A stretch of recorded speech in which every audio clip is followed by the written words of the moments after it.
Hey, what is going on, everybody? We are just getting all set up here for the live stream, so thank you for checking out the channel. Thank you for hanging out with me tonight. It is game 3 of the Buffalo Sabres and the Montreal Canadiens, so just give me a few minutes here to set up the live stream and also share it on my social media, basically Twitter, X, and then we will be all good to go. You ready for the hockey game? Chris? You ready for the Sabres? Yeah? That's a good boy right there. That's my dog right there, Grizzly Bear, aka Grizz, but that is Grizz. That is Grizzly. He's not hanging out for the hockey game tonight. I just got him down here for now until my mom gets back home from work. But it is Mother's Day, so happy Mother's Day to everyone out there. To all the single moms, all the MILFs, all the cougars, definitely hit me up, slide in my DMs if you need somebody. Or if you're just looking to have a little sugar baby, somebody to take care of, I'm definitely down with that too. But that's my good guy right there. That's my little guy, Grizzly Bear. So he's hanging out with us for right now.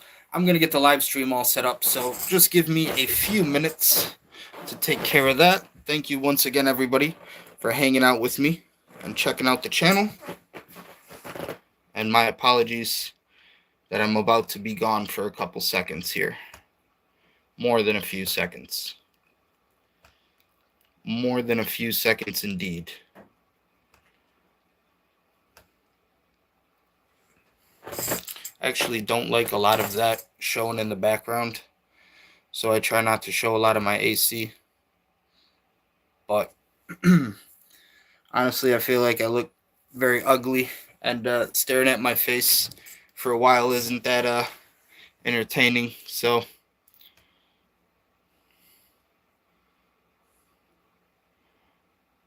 just give me a few minutes here to set up the details, guys.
What is up, everybody? If you're just joining the live stream here, I'm getting all set up right now with the details on the live stream. So just a few more minutes and I will be all set to go. And then I also have to share it to my social media really quick. Okay. Save this for now. So details on the live stream should be all set up and ready to go.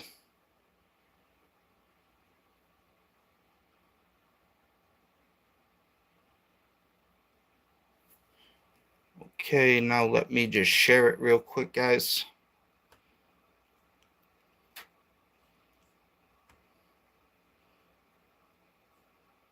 Also do an audio check. Why not?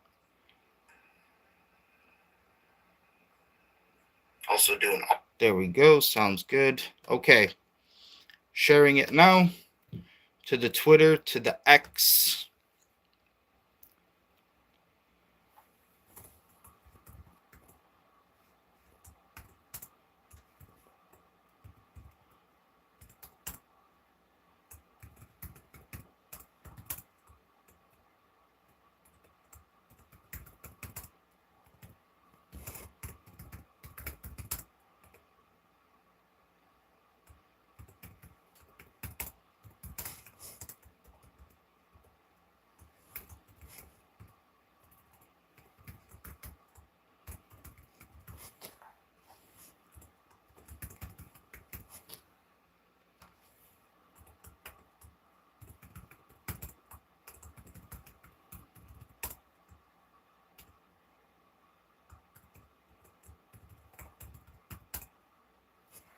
All right. We are all ready to go, ladies and gentlemen. The details on the live stream are all set up. We have now officially shared the live stream, which we've been forgetting to do recently. Not today. Today we will forget no more. And we will share that son of a bitch. Okay. Looks like we are all good to go. With that being said, audio is good. Lighting is good. We got a special guest, ladies and gentlemen. Look at the special guest joining us tonight. Not for the entire stream, just for the time being. Not for the entire stream, just for the time being. It is Grizzly Bear, ladies and gentlemen. Grizz. How you doing? You ready for Game 3? We do have the audio muted right now on the television, ladies and gentlemen. I am watching on the 50-inch, ladies and gentlemen, TCL. And currently it is ESPN Sports Center with NBA and basketball. Not against the NBA playoffs or anything. They're talking about the New York Knicks right now. New York Knicks all the way, ladies and gentlemen. But they are not talking at all about the Sabres and the Montreal Canadiens game, which is a bit unfortunate. But that is currently the deal with why I have the TV muted, because they're not even essentially talking about the upcoming game, which here in Buffalo, New York, it is about 6:30 p.m., right away from a minute. So 6:30 p.m. in Buffalo. That is Grizzly Bear over there, ladies and gentlemen. Grizz, not joining us for the entire stream, but just for the time being, as we hang out for a little bit here. The Sabres are playing. Are you ready? The Sabres are playing. We got to get the hands dirty tonight, Grizz. We got to get a little physical out there. We got to get a little bit more aggressive. Game 2, it wasn't good enough. He agrees. He says the exact same thing as I'm saying. He knows that the boys got to come out to play tonight in Montreal. Hockey night in Canada, ladies and gentlemen. Good old-fashioned hockey night in Canada. We got the Sabres and the Canadiens. And we got Grizzly Bear ready to go. Thank you so much for checking out the channel, checking out the live stream. It is Mother's Day, so during the intermissions, I will definitely be taking some time to talk about some of the memories that I have with my mom, at least growing up. Just thought of like a little fun thing to do, like while we hang out during the intermissions. So if anybody wants to hang out for a story time with Demonic later on, that's what I'll be talking about during the intermissions.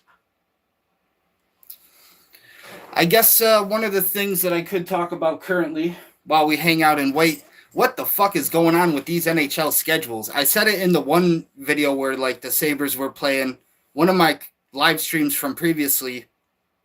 What the fuck are they doing with these NHL schedules? Basically, the Carolina Hurricanes have already advanced. They eliminated the Flyers. Flyers, hang up the jersey, season is done. Carolina Hurricanes at this point are just waiting around. Is it going to be the Buffalo Sabres? Is it going to be the Montreal Canadiens? That is the question they still haven't answered yet. So, I don't like the current NHL scheduling because we're in Game 3 and Game 5 has already been confirmed because we lost the second game. So, this thing could go 7. We don't know if it's going to go to 7, but it could go to 7. The Carolina Hurricanes at this point just have an entire week to just sit around, rest, prepare for the game against the Sabres, which is kind of fucked. Because the way I look at it is like once the series here between the Sabres and the Canadiens is over, they're not even really going to wait around for whatever happens in the West, like to finish anything. They're just going to get right into the Eastern Conference Championship at that point. So I really don't like how they do the scheduling in the NBA and the NHL when it comes to like playoff seasons and stuff. But that has been a little weird. That has been something that I've tried to figure out. But yeah, I mean, if this thing goes to 7, that basically gives the Carolina Hurricanes an entire 2 weeks to kind of prepare here for their Eastern Conference Championship matchup. I appreciate you, my man, the Sabres. I am rooting for them as well. Hometown team here. Hopefully they can get it done here tonight in Game 3. They are playing on the road. Game 3 tonight in Montreal. Sabres, I worked at the arena, and I can tell you from my previous experience, one of the worst home teams I've ever seen in my life. Sabres cannot defend home ice to save their life. So hopefully they're going to show up a little bit better to play on the road here. Another thing that kind of curses the Sabres a lot, which I've noticed, anytime, ladies and gentlemen, anytime we have any kind of celebrity, anybody popular, even in the building, whether it's Josh Allen, fucking Ryan Miller, we could have Benny the Butcher there. When I was there back in the day, Benny the Butcher showed up for a Bruins and a Sabres game. We lost, of course we did. But it seems like we have some kind of curse, not only playing on home ice, but also whenever we have a celebrity or anybody famous in Buffalo in the building, the boys just crumble. They choke. They choke under the bright lights, and they just send everybody home with I guess you could say frowning faces. We are still in the playoffs, so here's the thing. We can talk about how shitty the NHL scheduling is. The Carolina Hurricanes get to wait around a week, maybe 2 weeks, who knows when the series between the Sabres and the Canadiens will finally be finished. But Canadiens are in for a hell of a match tonight against the Sabres for Game 3. Defensively, that's always been my biggest weakness for the Sabres. They did not do good at all in Game 2 against the Carolina Hurricanes. Alex Lyon under a lot of pressure. Still nothing heard about is there going to be a goalie change or anything. Lindy Ruff and the Sabres really believe in Alex Lyon here moving forward. So statistically, I guess you could say maybe the better goalie over Ukko-Pekka Luukkonen. But if things don't start to work out, and if they don't start to work out soon, that might be another thing that they take into consideration. Is there going to be in need of a goalie change? Right now, ladies and gentlemen, all I know for Game 3, the Buffalo Sabres have to show up in Montreal. We got another Luukkonen fan here. Yes, Luukkonen. I do like Luukkonen as well. Luke. But Alex Lyon, he played good against the Bruins. I will give him that. But the Montreal Canadiens are a different beast. This is different territory. This is a great Canadian team we're playing against. And I said it before in another live stream. They know how to play hockey way better than we do. That is Canada at its finest, ladies and gentlemen. So the Buffalo Sabres are going to need to bring their A game if they want to beat the Montreal Canadiens. And the way that we played in Game 2 just didn't quite do it for me. Alex Lyon, either he wasn't getting the defensive support, and like I said, Dahlin, not my favorite captain either. Don't know why he calls himself a defenseman when Dahlin doesn't play defense at all. But at the end of the day, I'm going to need to see a way bigger effort out of the defense. Yeah, Jack Hughes, another one. Right now, current favorite players for the Sabres, Tage Thompson, Quinn I do like, Owen Power, and Luukkonen. Right now, Benson has been playing incredibly well for the Sabres here in the playoffs, so that's really got to be somebody that the Sabres want to keep long-term and try to extend the contract after this season, because right now, Benson's sitting 20 years old, going to be one of the youngest all-star prospects in the future. So if we can keep him here in Buffalo, that's good news for us. Tage Thompson, also one of my favorites. When I worked at the arena and his wife was going through some troubles, everybody signed a card, and we knew Tage Thompson really good, really great guy. Definitely a great player here for the Buffalo Sabres. So it's nice to see Tage Thompson finally getting the recognition he deserves. Another player I would like to see in the All-Star game, soon, because he definitely deserves either an all-star game or just to wear some kind of C or A on his jersey. Because again, Dahlin, not my favorite captain. Dahlin doesn't do anything for us defensively, but definitely Dahlin is more of a two-way kind of offensive, wanting to put goals in the back of the net, which is fine. But I've always felt like we have the shooters. We lack in goons on the ice. We lack in enforcers. We lack in actual people that want to get their hands dirty. Dahlin is not going to drop the gloves, ladies and gentlemen. I guarantee it. I've never seen Dahlin drop the gloves a day in my life. I've never seen this man drop his gloves a day in my life. Even when Benson went down in the last one, he might have been chirping the boys a little bit, but he doesn't like getting his hands dirty. So I'm going to need to see a little bit more aggression tonight in Game 3, especially moving forward here in the series. It doesn't get much easier from here, ladies and gentlemen. Even if the Sabres do win this series, you still got to win 2 more matchups, that Eastern Conference Championship, and then you make it all the way to the Stanley Cup. Who's it going to be? So in the playoffs, it's never going to be an easy run, but at least we can say it doesn't get much easier from here, no matter where it goes. So the Sabres, the Canadiens, they're going to have to be prepared to slug it out here if they want to make it the rest of the way in the tournament. Again, I really like the Sabres. Yeah, Game 2, the boys were really sloppy, especially playing at home. Like I said, Sabres, they really just don't have any type of home ice defense. And when we have any kind of celebrity, it could even be Ryan Miller in the building, any kind of celebrity, anybody famous in Buffalo, the boys are automatically going to choke, it seems like. They just do not fucking know how to play under pressure for when we have, it's like a curse. It's like the Danhausen curse for all my wrestling fans. But yeah, anytime I see a celebrity or anybody like actually playing on the drum before the game, I'm like, oh shit. Here we go again. It's not going to end well for the boys at all. But yeah, it has been a cursed city for the past couple years. We have just overcome that 14-year, about a 15-year playoff drought. So the really odd thing to me was it was so long of a playoff drought for the Sabres. People forgot that the Sabres and Buffalo are a hockey town. Like, they forgot all the love and passion. I'm from South Buffalo. I live right near Cazenovia, which is basically where Patrick Kane grew up. I played at the same ice rink as Patrick Kane at Cazenovia. So it's a really big hockey town. We love the Sabres.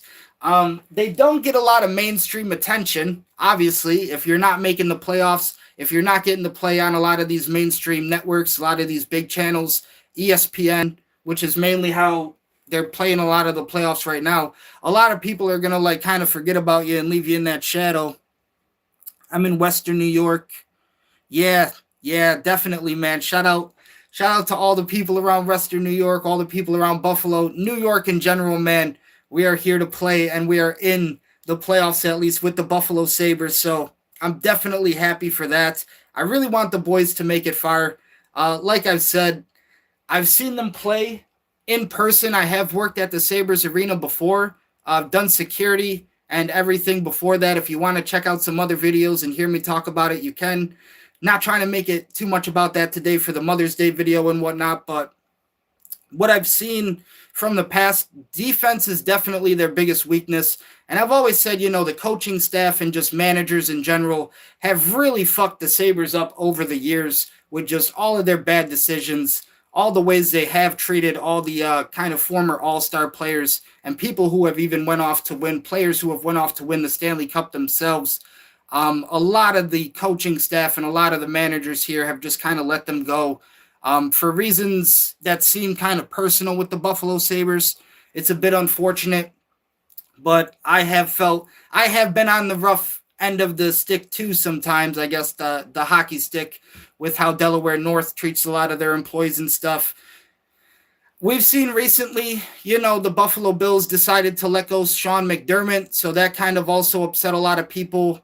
Like I said, Buffalo coaches and a lot of the owners and the people actually making the decisions, I think, kind of make a lot of stupid decisions, and that kind of hurts a lot of the players and our teams. If we don't win today, we might be eliminated. It is a very high possibility, my friend. Very high possibility indeed. The Buffalo Sabres have to show up tonight, no doubt about it. You don't want to win the first game and then all of a sudden you go down these next two games with an L. That just puts you in a bad place for the series moving forward. And not only that, people were kind of expecting a 4-game kind of a sweep. Were they not? They were expecting the Sabres to kind of sweep the Canadiens here with 4 games. And now all of a sudden the Canadiens added 5. So will the Canadiens be able to add 6, right? Terry Pegula. Yeah, Terry Pegula, he's a strange owner. He is a strange billionaire. He definitely is a strange billionaire. I'm excited to see what happens with the Buffalo Bills and their new stadium. We do got the new stadium opening up for next season, so maybe we can break that old-fashioned graveyard curse and the 90s Bills and all of that. So maybe some new beginnings here for the Buffalo Bills. I haven't actually been to a Buffalo Bills game since 2011. My dad used to take me all the time when my dad would get tickets. Last time I was at a Buffalo Bills game in person, we had Ryan Fitzpatrick as a quarterback, ladies and gentlemen. Can you believe it? I still have my Ryan Fitzpatrick jersey. But yeah, he was the quarterback for us at the time. Got to see some really nice games with the Buffalo Bills. But unfortunately, haven't been there in a very long time. Like I said, worked at the arena, and just that defense really sucks for us, I would say. Really need to work on the defense, at least get some boys that want to drop the gloves and fucking enforce some situations when we need them to. And then again, the coaching and the managers have just been really shit too for me. It's great that Lindy Ruff decided to come back because that's really been the game changer for me. Yeah, it's really nice to see Lindy Ruff back though, because I'm wearing the jersey right now. He took the boys to the Stanley Cup back in the day, the 99 and the 2000 season. So hopefully he's able to bring us some kind of momentum here moving forward. Again, once they got Lindy Ruff back in Buffalo to actually coach these guys, somebody that actually knows hockey, and not only knows hockey, but Buffalo hockey, and wants to be here, wants to make this team a success. It's great that he has absolutely turned the tables around for the boys and put them in a position to where they can at least compete in the playoffs. That is the great thing about Lindy Ruff being the coach right now for the Buffalo Sabres, because I've seen a lot of bad ones. I've seen a lot of ones where you just question, how did this man even become an NHL coach in the first place for a professional hockey club in the NHL? There are a lot of questions, ladies and gentlemen, when it comes to the Buffalo Sabres, and we don't really have a lot of answers. But we do know this: the Sabres are playing in Game 3 of the 2026 NHL Stanley Cup playoffs. My dog is over here taking a nap. Grizzly Bear is over here knocked out. Out here knocked out like he's working for TKO, and he's got the rock sign in his paycheck. Ladies and gentlemen, Grizzly Bear is slumped. Absolutely slumped. I'm going to have to take this man upstairs, because I think my mom is going to be home soon. It's about 6:45. He's waking up now. You want to go upstairs? Come on. Come on. You want to go? All right. Say goodbye to the good people. Oh, you got your little paw stuck. Hold on. Your little paw stuck was on the blanket. Your little paw was stuck on the blanket, Chris. This is Grizzly Bear, ladies and gentlemen. There he is. Shout out. Grizzly. Grizz. Needs a little bit of a haircut, but we're going to take him upstairs right now. So just hang out for a couple minutes, guys. I will be right back. There's the Tage Thompson jersey. There's the Eminem poster in the back. Shout out Eminem. Sign your boy one day, please. We will be right back. Wave goodbye to the people, Grizz. Wave goodbye.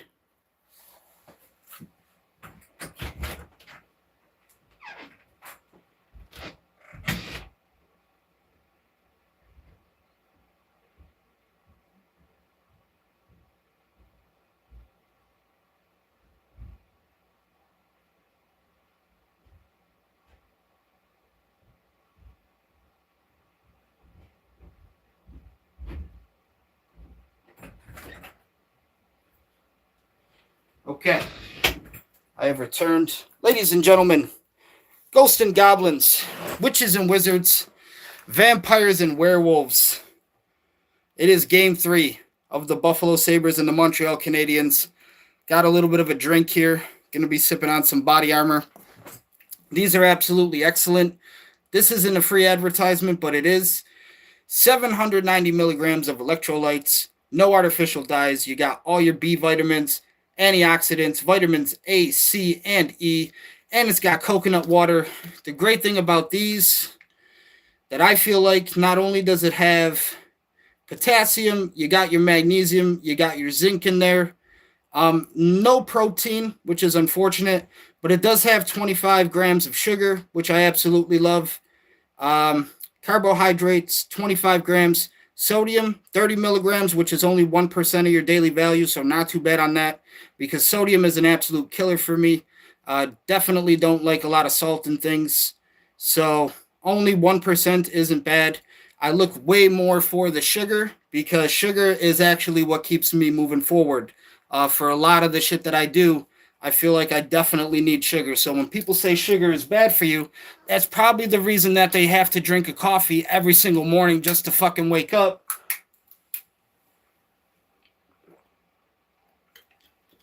But these are absolutely, fantastic. I do have the orange mango flavor right here. And I know the banana strawberry one is good, strawberry banana. But these are absolutely fantastic. Body Armor, I'm giving you the free advertisement again. I don't work for you. I don't make anything for you. But hit me up one day. We can talk business. Because these are definitely slamming.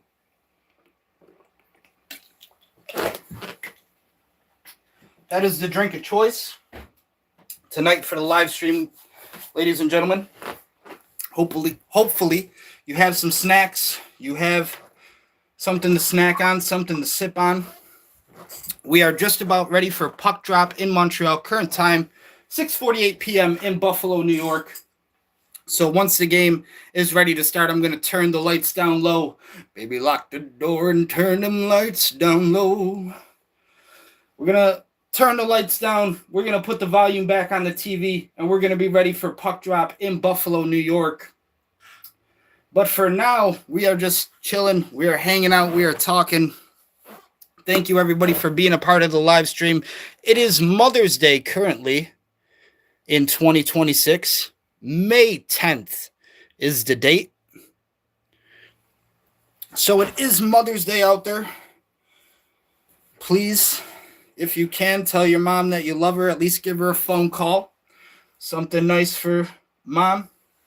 Like I said, during the intermissions for the Sabres game today, I will be giving some story time with Demonic about me and my mom and some memories that I have, some good memories that I have with my mom at least. Nothing bad, of course, but definitely be able to talk about some of the good memories and some of the things that I love. What can we talk about for now? They just had Backlash yesterday. They did just have Backlash yesterday, which I was watching on Hulu. Not bad. I know people are obviously going to make fun of Seth Rollins for botching his match against Braun Breaker, but in terms of actual match quality, it wasn't really bad.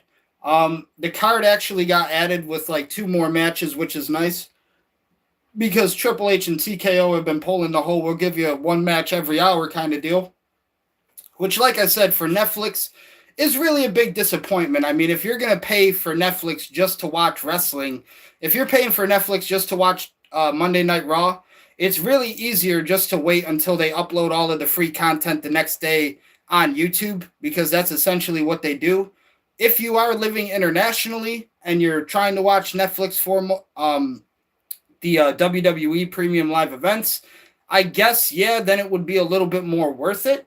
Really, I would like to see SmackDown get a Netflix deal, because I'm sick of SmackDown being on cable television. USA Network is great and everything for the WWE, but again, I've been watching WWE on USA since the Attitude Era. I'm pretty much good with the entire USA Network and how they kind of limit and restrain a lot of what WWE can do with a show like SmackDown.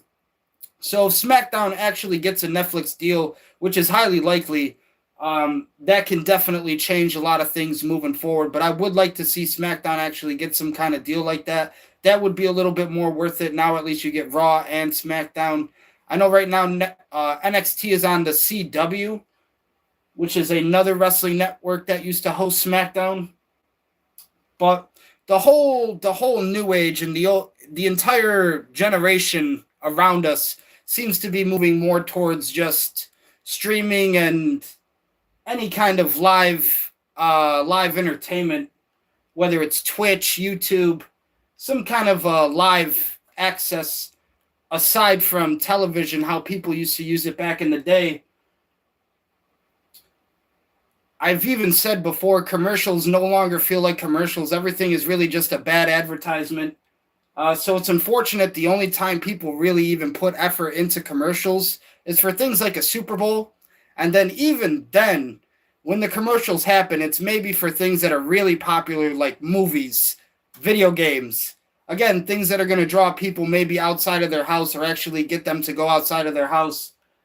You don't really see any big commercials nowadays. Everything is just kind of an advertisement behind whatever paid subscription you have to whatever service, which is a lot of the complaint recently for WWE fans and TKO fans and everything. I still couldn't tell you. I mean, I got Hulu way back when we had to kind of get rid of television and cable, because basically having Hulu was going to be a lot cheaper.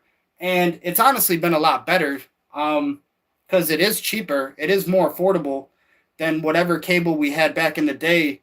But even then, whatever you're going to be paying for, I bought this and I didn't even expect that WWE was going to make this whole deal. When I was growing up, we still had the WWE Network, which was kind of $10.99. That was like a good deal. Nobody ever expected them to do like this TKO and this ESPN and this UFC shit. When I got the Hulu, it came with a deal, and I told my friends about it. I'm like, hey man, I got Hulu and it's got like this whole package with like ESPN, and I'm able to watch the UFC events and stuff. They all told me like that's not possible. I've tried to watch some UFC events before and it is not possible.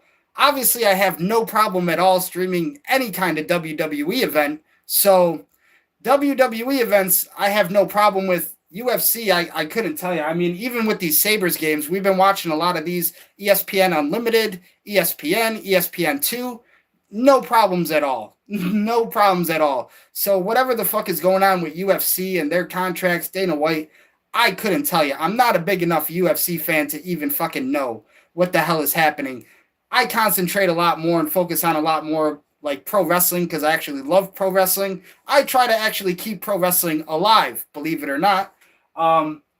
So that's why I try to pay a lot more attention to the fine details in that than anything the fucking UFC or whatever is doing.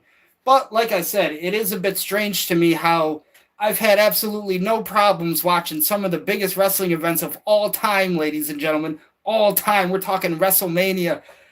It is here. It is on my Hulu. They don't even talk about it. They don't even tell people, hey, if you buy this Hulu and you get this kind of a package deal with ESPN and shit, you can watch it. They're not even telling people that. So, I don't know. That's kind of why I talk about it and I try to tell people. But when I got Hulu, I didn't even know this entire thing with the WWE and shit was going to happen. So, what the fuck is even going on? I couldn't explain.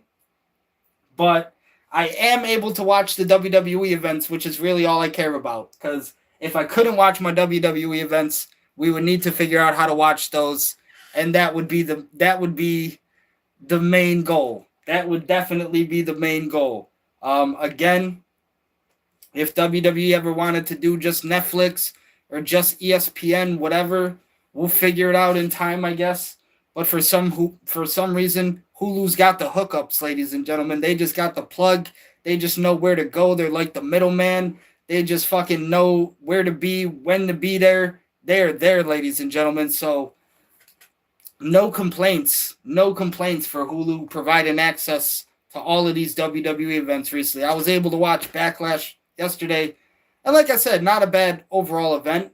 The stuff they've been doing with Danhausen, I guess, is pretty funny. The women's division is absolutely on fire. I know Catalina from AAA, the Latina luchadora, she is absolutely going to be a star when she gets to WWE. Right now, they just signed Blake Monroe to Friday Night SmackDown, so she made it to the main roster. So it's going to be definitely interesting moving forward. I know they're still trying to do stuff with Jade and Rhea, which is a bit unfortunate because my biggest gripe with Night 2 of WrestleMania was when Jade actually lost the title to Rhea. I really wanted Jade to win that match, but they're still trying to keep the rivalry going. They do a lot of strange things in the writing where it's like that. Um, Man, I should say, like I said, for me, it just seems like a lot of the writing just copycats itself from a lot of like what previously worked before. I feel like nowadays a lot of the writers or a lot of the staff at least like working for WWE, they feel like they can get away with things. Maybe they'll redo a lot of stuff from even as far back as the Attitude Era, even the Ruthless Aggression Era. I mean, they steal stuff from all the time.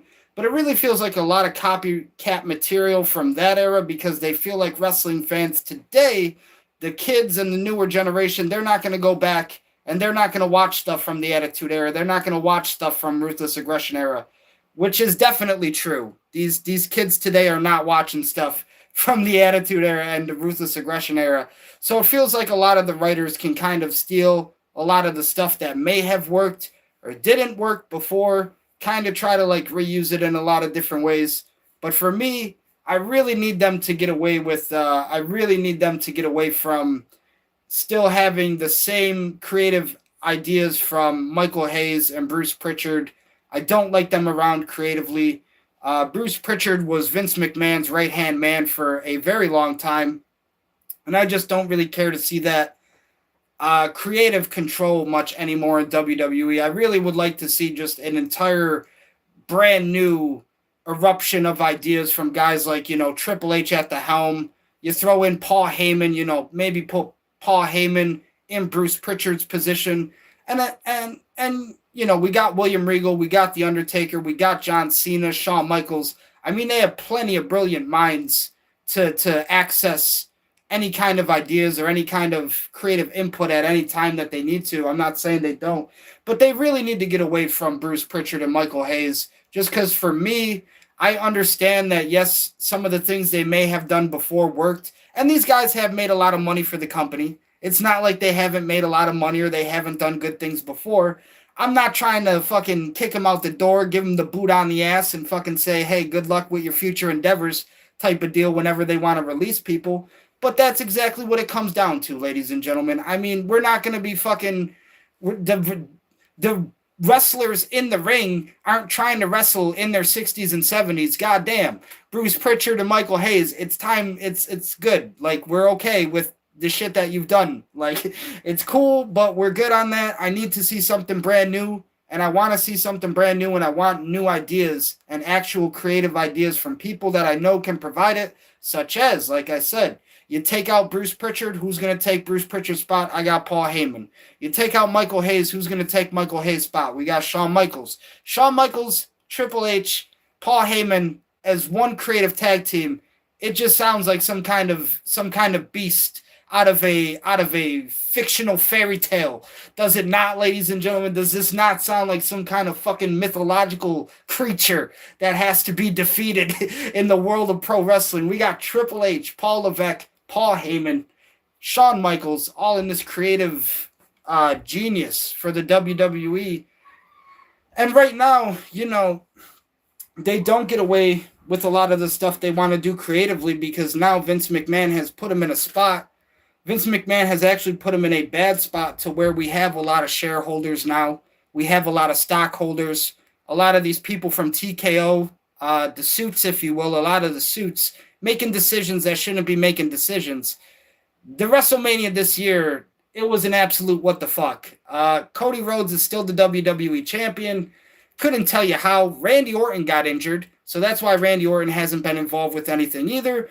Randy Orton got injured in his match. That's another thing that's really hurt them is we try to put so much star power, try to put so much promotion behind a lot of these future stars. They're really trying to push a guy like Braun Breaker right now. Sabres game is getting started here in Montreal, ladies and gentlemen. Currently 7:01 p.m. So yes, they're really trying to push a guy like Bron Breakker. If anybody was paying attention, honestly, when Bron Breakker was cutting a promo on Seth Rollins, just before Backlash, Seth Rollins took a chair shot right at Bron Breakker, hit him directly in the back of the skull, which is not only very lethal, but he busted him completely wide open. It was an injury immediately. So Bron Breakker, bleeding like a stuffed pig right on the spot, was not intended to happen that way. Seth Rollins just hit him with the chair in the wrong spot. Happens all the time in the world of pro wrestling. And Bron Breakker almost, once again, on injury reserve, on injury protocol, because he had just come back from injury, and now you damn near put him in injury again when we're trying to do this whole storyline and trying to push him. That's like another thing too. I mean, we just seen the same shit happen with Liv Morgan. We just seen the same shit where Stephanie hits her from behind. It's an angle where everything looks good, everything is good, but Liv bumps heads with Roxanne and leaves an entire fucking bruise, and there's this concussion and everything, and it's bad. Sometimes when you're trying to push a lot of your top stars and you put them in these big spots or these big angles in a lot of their rivalries and a lot of their promos, that shit is kind of stupid. That shit is kind of stupid to do a lot of that before the big event, and that's why they try not to do it as much anymore. That's literally why wrestling has become this weekly thing where a lot of their bigger stars don't really have to wrestle matches anymore. We've seen it a lot with Brock Lesnar over the years. A lot of the main champions are starting to do this thing where even if you're like the main guy, you don't have to wrestle as much. You don't have to put as much on your body as much anymore. I seen this one thing, ladies and gentlemen. They posted like all of Brock Lesnar's matches in his entire lifetime. It was all of Brock Lesnar's matches in his entire lifetime. In 2020 alone, this man wrestled more matches than half his career. A year where there was a worldwide pandemic, I mind you. There was an entire coronavirus, ladies and gentlemen. They showed an entire list of Brock Lesnar's matches since he debuted from his last match. And I can assure you, in 2020, there was an entire worldwide pandemic happening. Brock Lesnar had like 4 matches. That was more than half his entire rest of his career. Put the bag down. What the fuck are we doing now in wrestling too, where, I don't know, it just feels like a lot of these stars that they do, when they finally get to that godlike potential, they finally get to that high-end glory place in the WWE, it seems like they have to work less, and they can make more money, which obviously is really nice when you can say that in life, right? You get to work a lot less and you get to make a lot more money. It's the dream goal for a lot of people, but this ain't fucking retirement. We're still working. We're still here. We're still fucking trying to put on a show. So until these guys are retired, yeah, we can do that shit for Hulk Hogan and everything, but I want these motherfuckers here wrestling. God damn it, book them. What are we doing? Why are we paying these guys? But no, it's fucked. Like, TKO's been making a lot of decisions like that where it feels like they want, certain champions to represent the company. It hasn't been sitting well with a lot of people. It definitely doesn't sit well with me. I just hope, at least we can say right now, I don't think they're in the place anytime soon. And that's been the thing. People are saying all the time, it's never going to change until they start losing money, which is true. WWE is never going to change until they start losing money, until people stop buying tickets, until people stop wanting to go to the shows and to watch their performers. But the thing is, whenever WWE is in their city, people want to go. Even with a show like Backlash, which was very shortly promoted, there was 2 weeks, maybe 2 weeks away from WrestleMania. Here we are with another, premium live event, another ESPN event. The WWE moves very fast, ladies and gentlemen. I don't know if you've ever watched pro wrestling, but the WWE is a world that moves very fast. If you don't keep up with it, they leave you right behind. WWE even just announced a John Cena Classic, which I felt like was a little bit of an idea that I came up with. I'm not going to lie to you. I did do the What If I Was Booking WrestleMania series recently on my channel, and I did do an entire match where it was current NXT women's division stars against all of the past women's evolution, whatever you want to call it, stars. So it was like John Cena came out to announce, okay, we're going to do the John Cena Classic, where it's basically like all of NXT's up and rising stars, up and coming stars, the stars on the rise, versus the current roster with their current stars and everything. I don't know. It just felt a little bit similar, but maybe great minds think alike. Obviously, again, I've always wanted to be a booker, always wanted to be a writer. I'm just saying, John Cena, that one felt a little too similar for me. That one felt a little too similar. This soon, maybe a little too soon, Cena. Ladies and gentlemen, it is time. Puck drop in Montreal. Game time is official. There you go, ladies and gentlemen. You see the television. We are in Montreal for Game 3. I'm in Buffalo, New York. The boys are in Montreal. I do have the red lights on tonight, going for a little bit of a different atmosphere, a little bit of some different scenery, a little bit of different vibes here. The boys are going to be seeing a lot of red lights tonight, hopefully on them goal horns, nonetheless. But definitely switching up the vibes here. Me, I'm a little bit OCD. So for me, it's Sunday. I like to have the red lights on just because that's how I am. Mondays, I treat everything like it's Monday Night Raw. Wednesdays, that's AEW Dynamite now, so I treat everything like AEW Dynamite. Fucking Thursdays and Fridays, that was SmackDown. So Thursday nights and Friday nights, that's SmackDown. Basically what I'm saying, Mondays, I like to do my red lights. I like everything to be red themed for Raw. Thursdays and Fridays, that's when things start to get a little blue. That's when things start to get a little bit blue for the SmackDown theme. Tuesdays and Wednesdays, that's one of my favorite colors. I'll throw in green. Green for Optic, green for Slytherin House. Shout out to Slytherin House. And then on the weekend, I try to mix it up a little bit. Sometimes Saturday we'll go with the purple lights. Again, Sunday we'll do the red lights. Unless the Buffalo Bills are playing Kansas City, then we got to throw on the blue lights. But that is one of the only exceptions. Ladies and gentlemen, the Buffalo Sabres won Game 1 in this series. They lost Game 2, so the Canadiens did walk away from Game 2 with a W. This is Game 3 in Montreal. They're just about to get ready here for the national anthems. What a rowdy crowd over there in Montreal, Quebec. Shout out to all the Montreal baddies. And like I said, ladies and gentlemen, it is Mother's Day. So please, once again, if you are available to, at least talk to your mom, at least wish her happy Mother's Day, something. Ladies and gentlemen, please rise your hats and caps. For the national anthems. We are getting started here with the national anthems for Game 3, ladies and gentlemen. For me, I will talk more about story time with Demonic during the intermissions.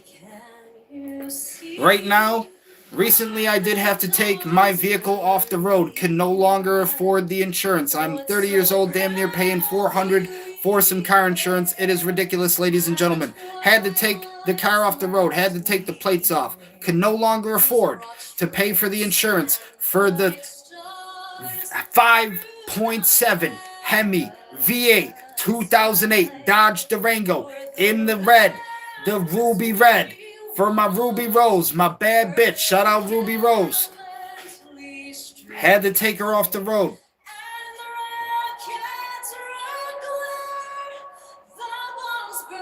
Like I said, ladies and gentlemen, the NHL schedule has been very fucked with this playoff series, but the boys got to get it done.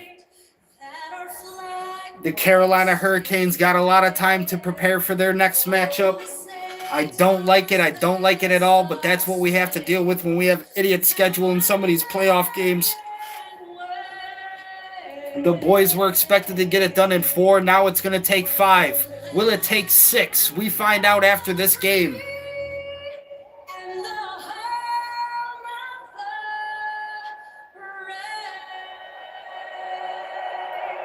Once again, I know the boys are not playing in Buffalo, New York tonight, but if you are out there ordering from a pizzeria, please have some respect for those trying to work for you and provide you with a meal. Once again, you did decide to order a pizza during a hockey game, so you can wait for the pizza for the hockey game. Please be respectful to those that are working at the pizzerias trying to make food for you. Again, yes, you have to wait, but the world doesn't revolve around you just because you ordered a fucking pizza. So anybody out there, again, all you got to do, treat people with respect. Try to help people, man. I try to do it all the time on my social media. I'll share stuff that I like, share different communities, different content creators. I'll share the stuff that I like because it is absolutely free to do so, ladies and gentlemen. Nothing will come out of your bank account when you try to help somebody. So that's always something that I've tried to follow. It's one of the things, hopefully, record labels, somebody out there will take some time to notice your boy one day and maybe decide to help me. But that is one of my favorite things currently about YouTube and social media, is just the interaction with that I'm able to gain.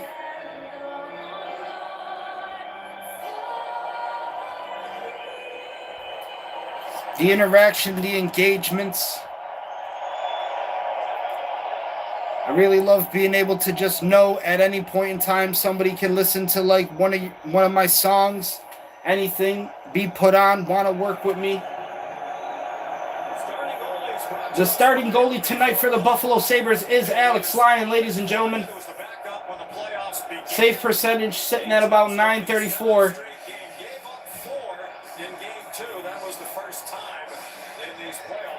Alex Lyon going to have to be a step above the rest here for Game 3 in Montreal.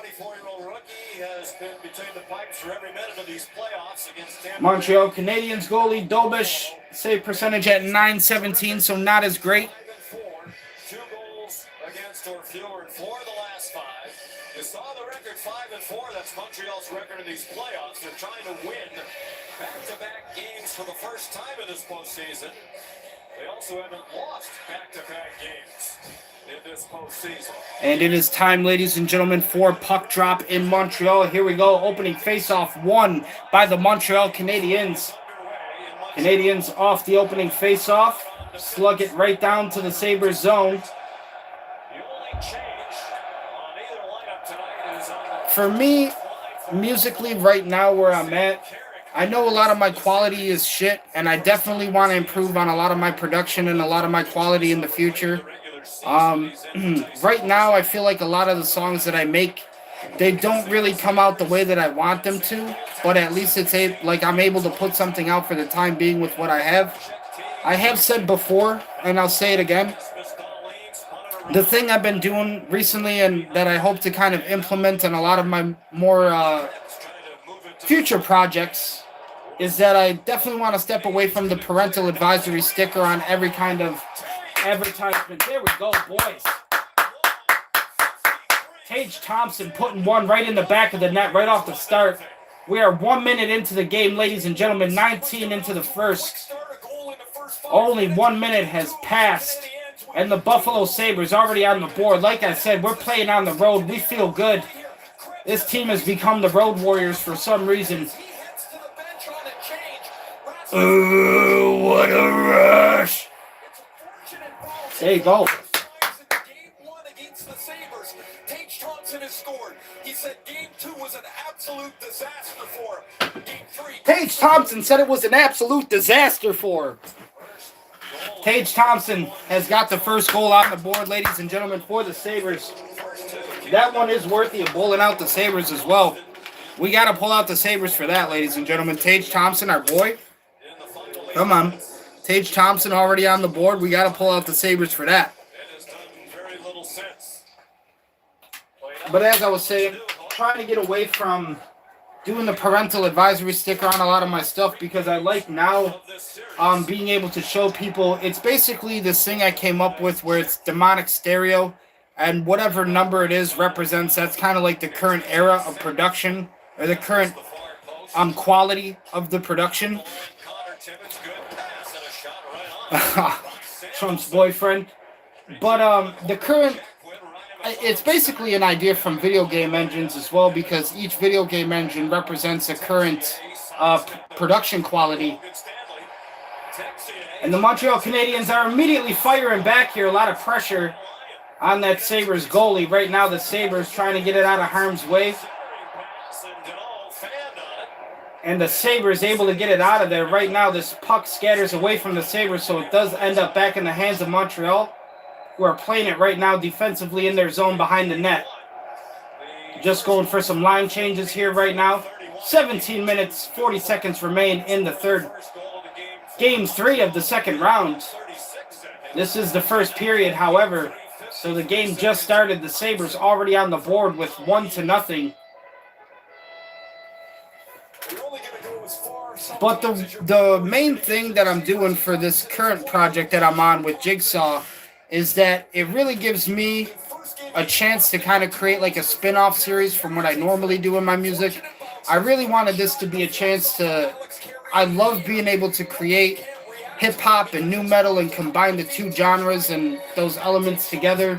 So I really wanted to create like a spin-off series that gave me the ability to create more hip-hop and nu metal and just the metal and the rap sound combined into one. Always wanted to do something like that, so I kind of created the Jigsaw project as like a way to kind of experiment a little bit more with that, play a little bit more around with that. Sabres getting it right back into the Canadian zone. Canadian player laying down right now, just got back up. Both teams still at full strength.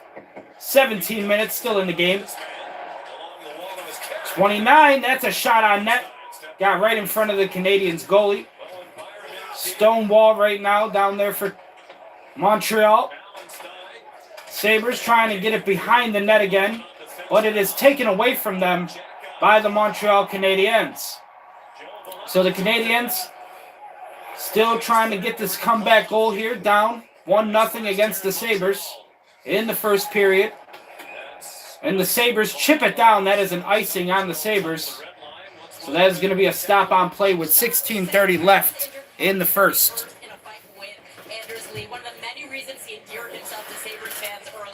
So the goal for me, I guess right now, is to really like experiment with a lot of different songs and like a lot of my different ideas, because I'm not worried about at any point in time being able to create with better equipment, better quality production and whatnot. Stuff gets better every year and new shit comes out every year, so that's always something that could happen at any point in time. Good look at it right there for Montreal, who choked on it. Fans really upset about that one. Really good opportunity for Montreal right there. Couldn't get it to go.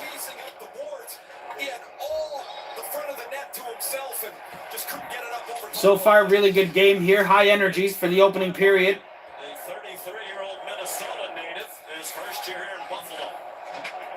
Well, really, I just hope right now to showcase a lot of my ideas. Maybe one day, like I said, thanks to the benefit of social media, hopefully the internet, YouTube, Instagram, Twitter, X, at some point maybe somebody will find me and want to actually work with me. Oh, broken stick causes an interception on the puck. Montreal has it in the Sabres zone. Sabres working it out. Now Montreal has it in their defensive zone.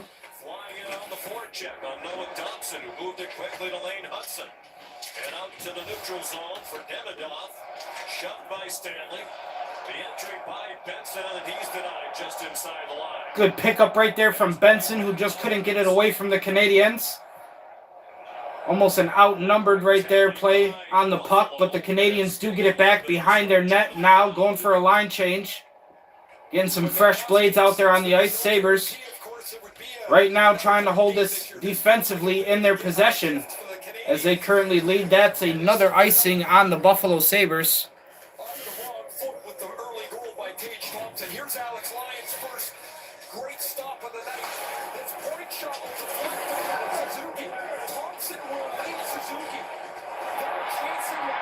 Suzuki had a really good look at it. That was the one that upset the crowd. Suzuki couldn't capitalize on his opportunity. It was a good pad check by Alex Lyon, too, the goaltender for Buffalo. Had to get a big stop right there. The showstopper. The showstopper save right there for Alex Lyon. The Lion King, as he's been nicknamed here in Buffalo, New York. Now Tage Thompson on the puck. It's Jack Quinn down there as well for the Sabres. Now, Sabres get it stripped away from them. This pass overturned at center back to Buffalo. And that is way over the boards. That one sent out into the fans. Don't know how that isn't a delay a game, but it is a stop on the play. So, 14 minutes, 19 seconds remain in the first. You got most wins by head coach all time, including playoffs. Lindy Ruff is up there, 1,026.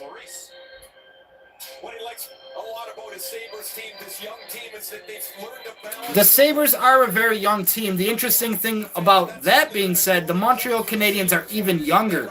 The average age right now in the NHL is about 28, 29. Kind of reminiscent of the age that I am right now. Like I said, I'm not too far away from Josh Allen. I think he's only 1 year older than me.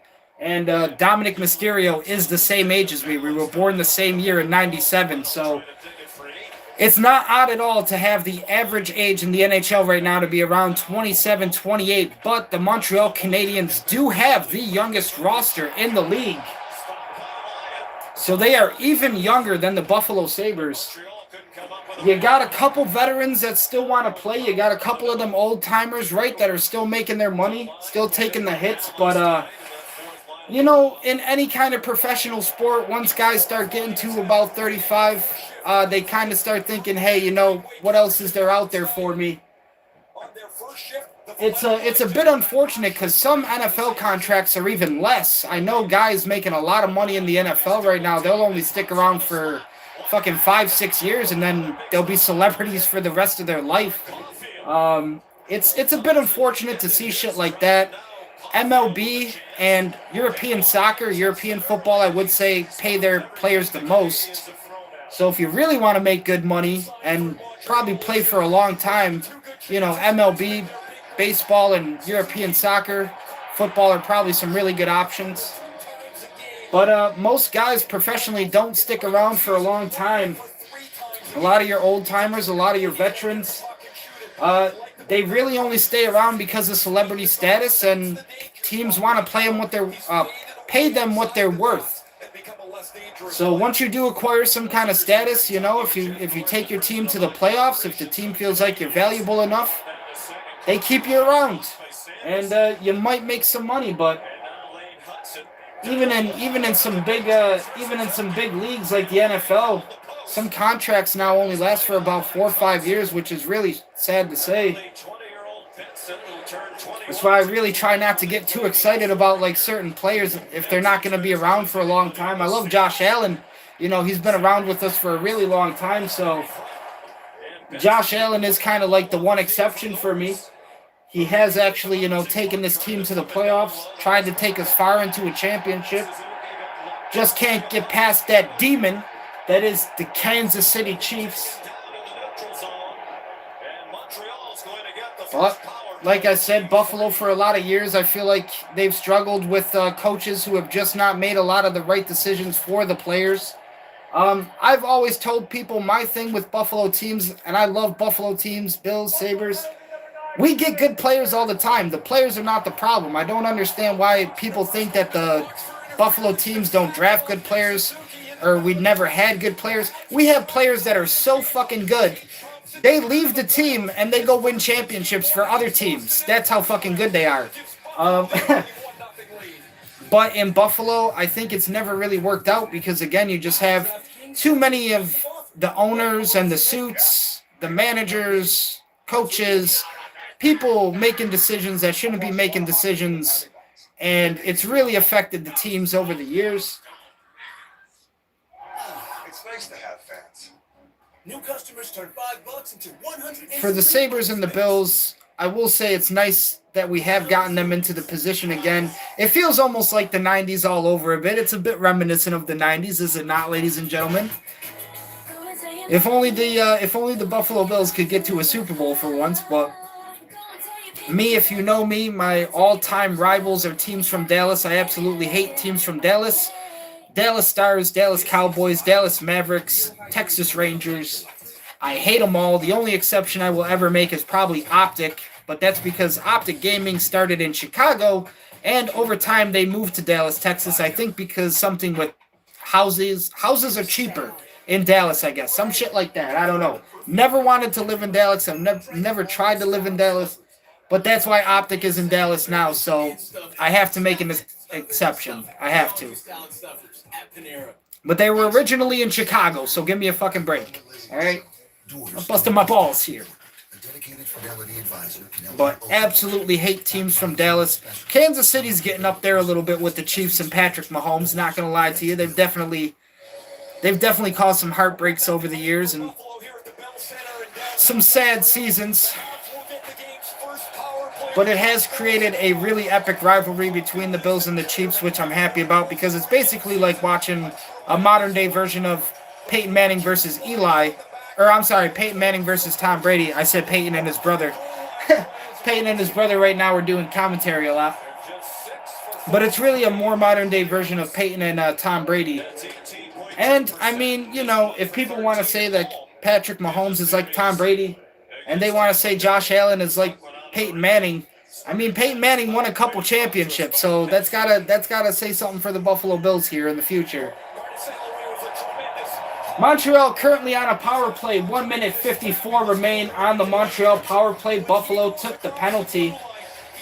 This game still 1-0. Buffalo Sabres leading. Face-off change for Montreal. Changing it up at the red dot. And the Sabres win the face-off, which has not been a thing they've been able to say a lot this season. Montreal slow it down. And now taking it past their zone into center ice now. Canadiens take it past the blue line. Good dangle right there. Toe drag on Sabres defense. Got the puck away from him.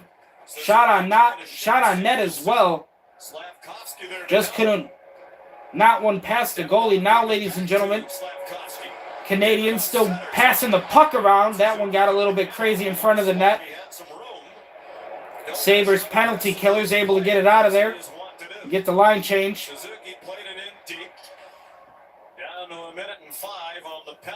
Now the Buffalo Sabres clearing the puck out of their zone, doing what the penalty killers need to do.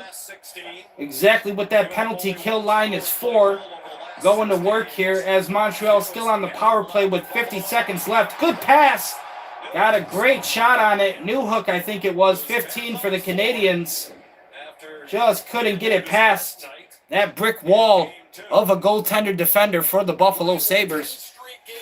The Lion King. And Montreal called for offsides. This one gets restarted with a face-off.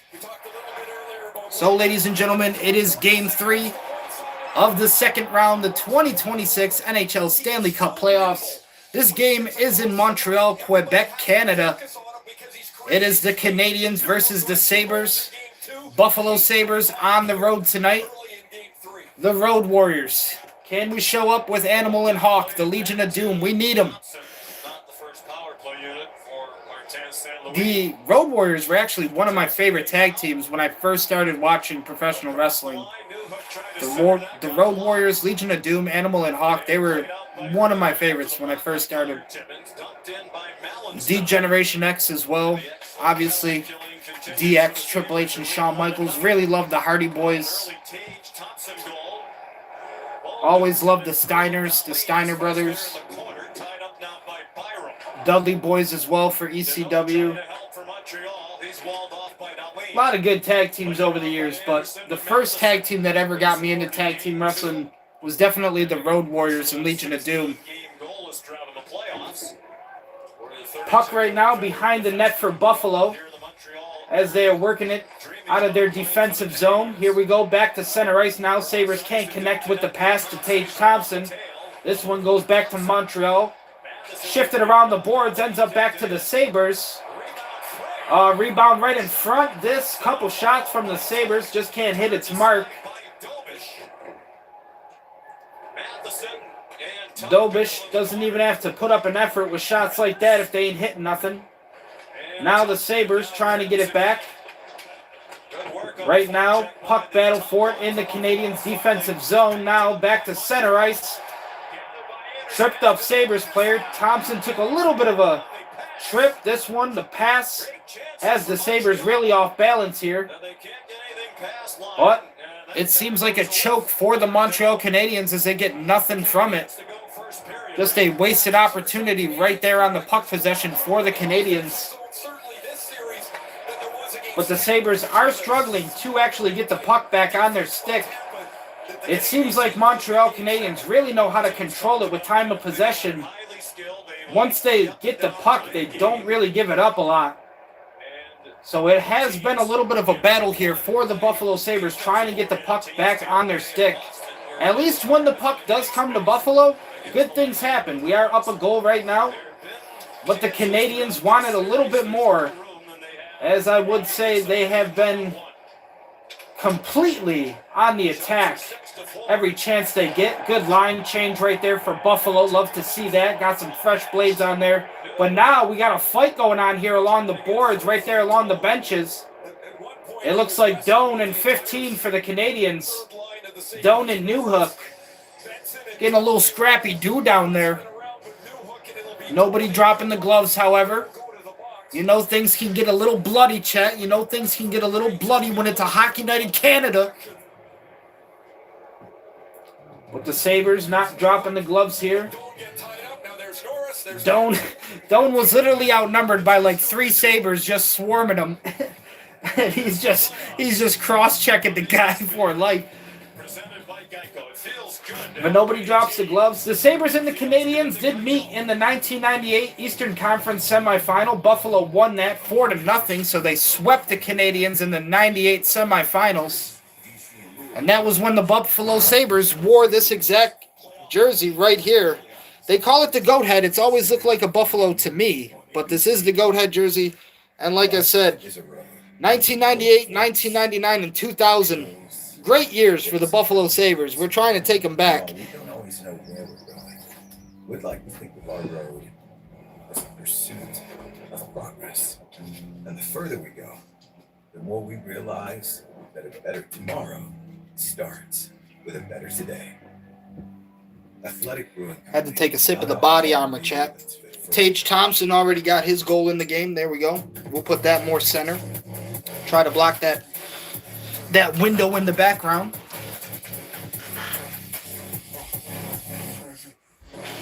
Ladies and gentlemen, it is currently Mother's Day. Wendy's went back to the kitchen to give our famous spicy chicken sandwich a total. It is May 10th, 2026. We are here for the second round of Game 3 in the NHL Stanley Cup playoffs. Apparently, Wendy's has a new chicken sandwich. I will say I have worked at Wendy's before. Never, please, ladies and gentlemen, avoid purchasing the Wendy's chili. Do not buy the Wendy's chili at all. As somebody that's worked at Wendy's, they literally use leftover hamburgers or hamburgers that they didn't sell at all. Anything that was wrong with the hamburger, if it didn't cook properly, if it didn't sell, if it's just been sitting there too long, they will reuse the hamburger in their chili. So that is the actual chili meat that you're eating is leftover hamburger or just wasted hamburger that didn't even cook properly. I know that from experience, and it sits in this bag. It sits in like this really greasy bag that they put it in, and they just let that shit like sit there all day until the next day when they want to make chili. So like I said, never get any Wendy's chili at all. I'm trying to save a life out there. I actually don't mind Wendy's too much when it comes to fast food. My favorites, because I never have the chance to eat them, but when I do have a chance to eat them, I love it, is Sonic and Checkers and Rallies. It's very rare when I have the chance to have Sonic or Checkers, but I love when I have them. I like McDonald's. I like in Buffalo, New York, we have Mighty Taco. I love Mighty Taco. I love to get the Banderito, but I don't like the way that they make it because they put blue cheese and lettuce on it, which just ruins the taste, completely changes the taste. What you need to do when you order the Banderito from Mighty Taco in Buffalo, New York, you need to get the fajita steak, the fajita chicken on there. Tell them no lettuce, no blue cheese. You want to get it with nacho cheese. You want to add nacho cheese, and then you tell them you just want Buffito sauce. It's basically like Buffalo hot sauce, which is a separate from their hot sauce, which is why it kind of also completes the entire taste of the burrito. But the Banderito is my favorite from Mighty Taco. I like Burger King. Burger King's nice. Wendy's is good. Arby's is the worst. I absolutely hate Arby's. Cannot fucking stand Arby's at all. Taco Bell is good, but like I said, Mighty Taco is a little bit more of a fan favorite for me. Just because I never really liked the portion size of Taco Bell. I always feel like every time I buy stuff from them, they don't really give me enough portion size. And if I'm buying something, I want to feel like I'm eating it and I'm good, and that's why I like Mighty Taco a little bit more. But Taco Bell is good. I've had some things from there that are good. So when it comes to fast food, I absolutely hate Arby's. Don't like Arby's at all. They're the worst. But I would say my favorite is Sonic and Checkers and Rallies.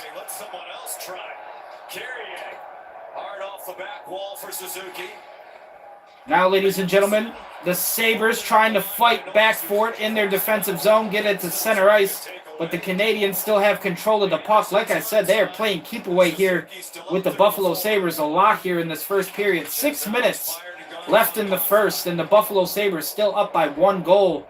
It is 1-0 currently in the first. And that one frozen biscuit by Alex Lyon stops the play.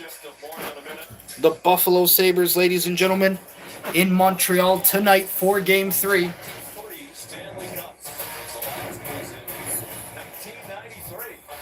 The last Stanley Cup for the Montreal Canadiens, 1993. We've been talking a lot about the 90s tonight, but it does feel like 90s sports are back here in Buffalo with the recent success of the Buffalo Bills and the Buffalo Sabres. Good things are happening currently for the sports teams here.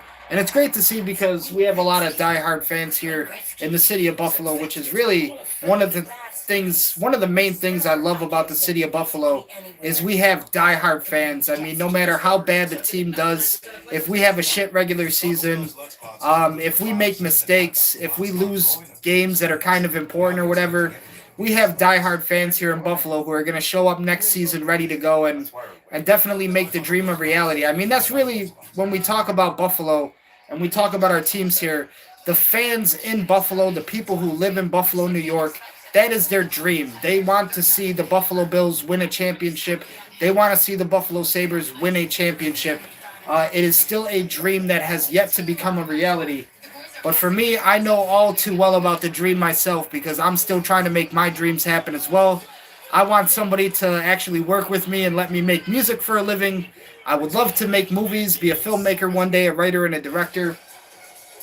Maybe even work with the WWE. I know how it feels to fight for your dreams and feel like it is never going to be a reality.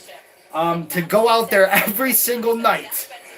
And it just might not fucking happen. But in 2026, ladies and gentlemen, for the Buffalo Sabres, it is in a conversation right now that they can make it to the Eastern Conference Championship.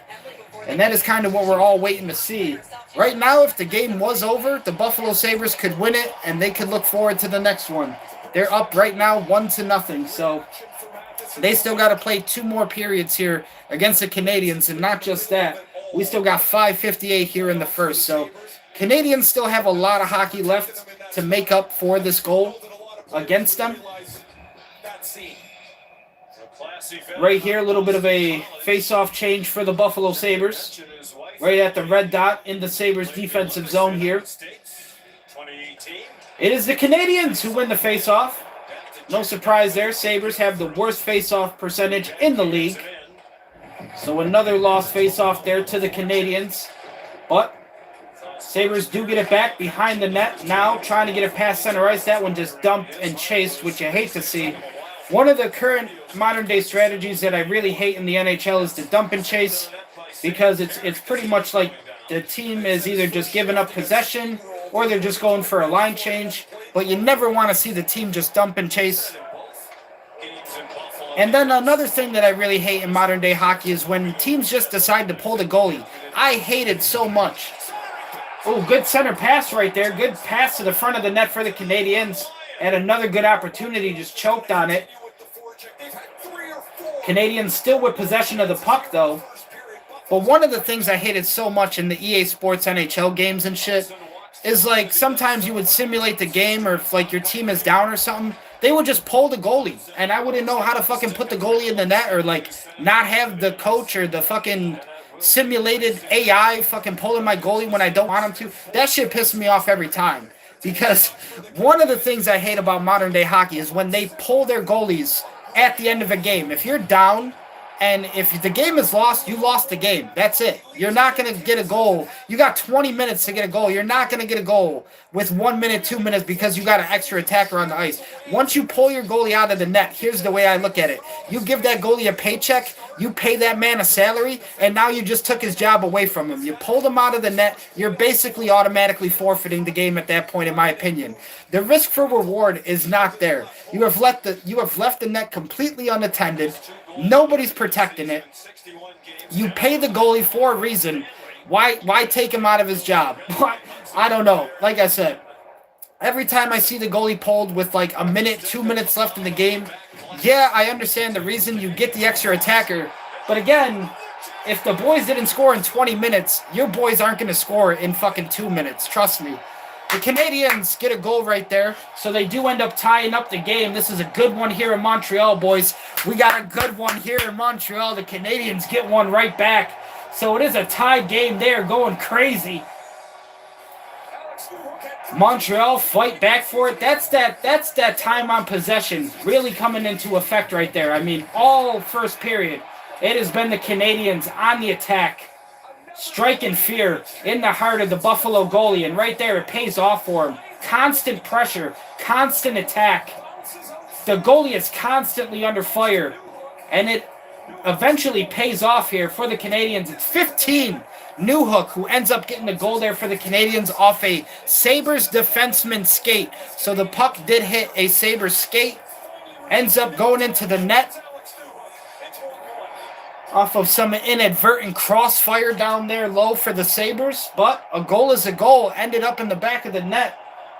And it was Montreal who shot it, so they're credited for the goal.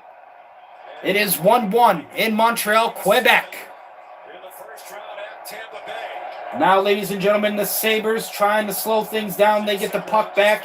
You can tell a lot of the energy shifted away here from the Canadiens. They're definitely playing a lot lighter on their feet here. Canadiens not too worried much now, getting the game back to a 0-0 game, basically, even though it's all tied up at 1-1. Canadiens fans love to see it. It is a sea of red over there in Montreal, Quebec right now. A lot of Montreal fans, as should be, in their hometown. In their hometown for Game 3 of the second round of the NHL Stanley Cup playoffs. Now the Sabres trying to work this puck around on some passes. Tage Thompson with a shot on it. Can't get it to go. Good stick dribble right there from Tage Thompson. Gets a shot on net. Now Tage Thompson behind the net. Passes it to the front to Tuck. And it is a passing game here between the Sabres. Still in the Canadiens' defensive zone. Good shot there, that one.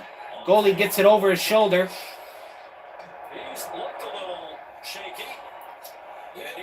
Canadiens get it back behind the net. And they are just keeping the puck on their stick right now. No movement at all. Just line changes for the boys. Why not take it when you can get it? Canadiens now trying to play this game in their pace. Trying to keep the momentum in their favor after that last goal. Tying up this game here in the first 2 minutes and 30 seconds remain in the first. Sabres with an attack.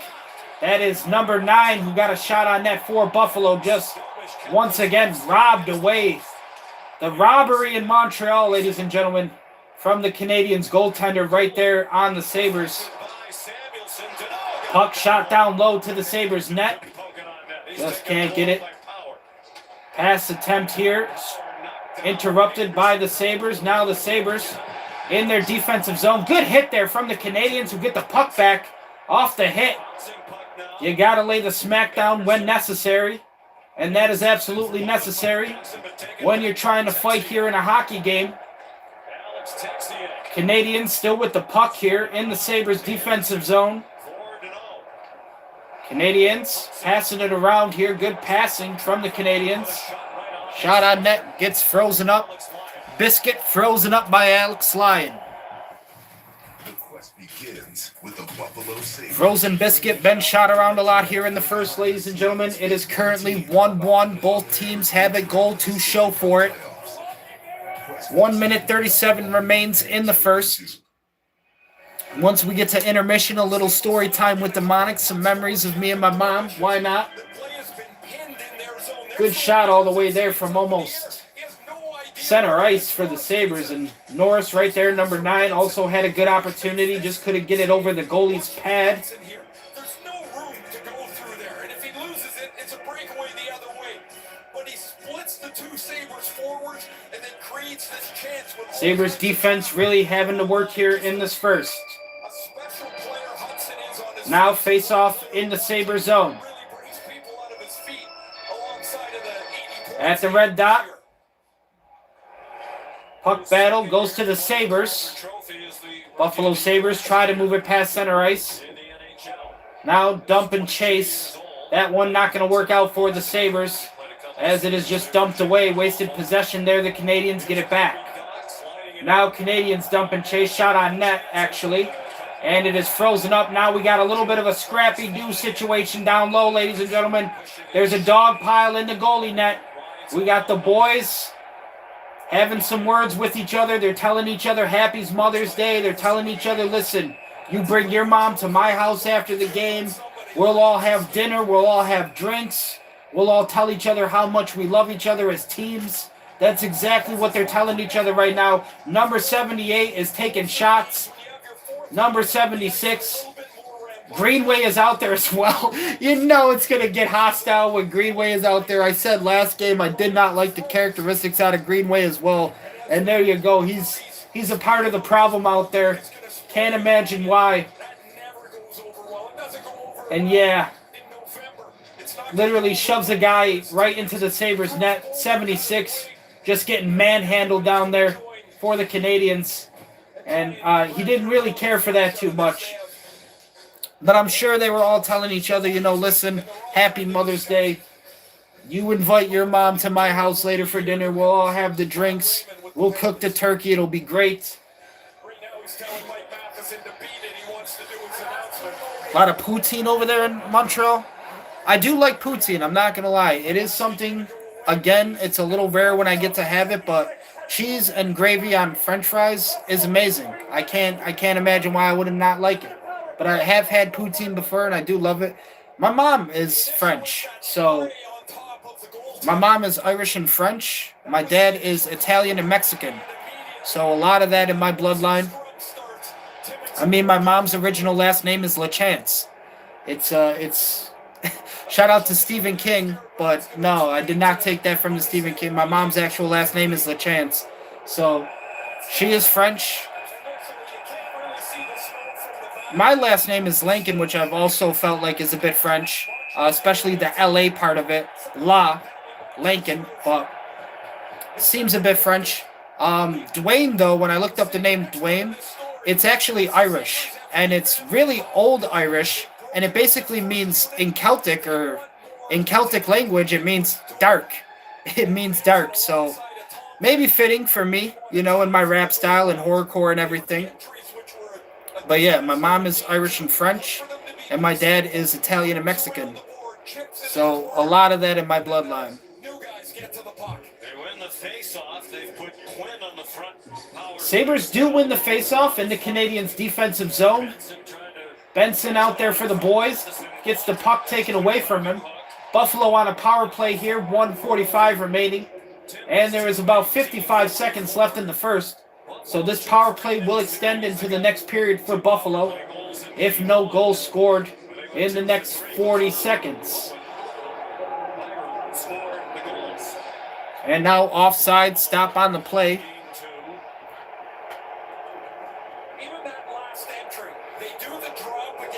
The fans don't like this call here. The fans really upset over this call in Montreal.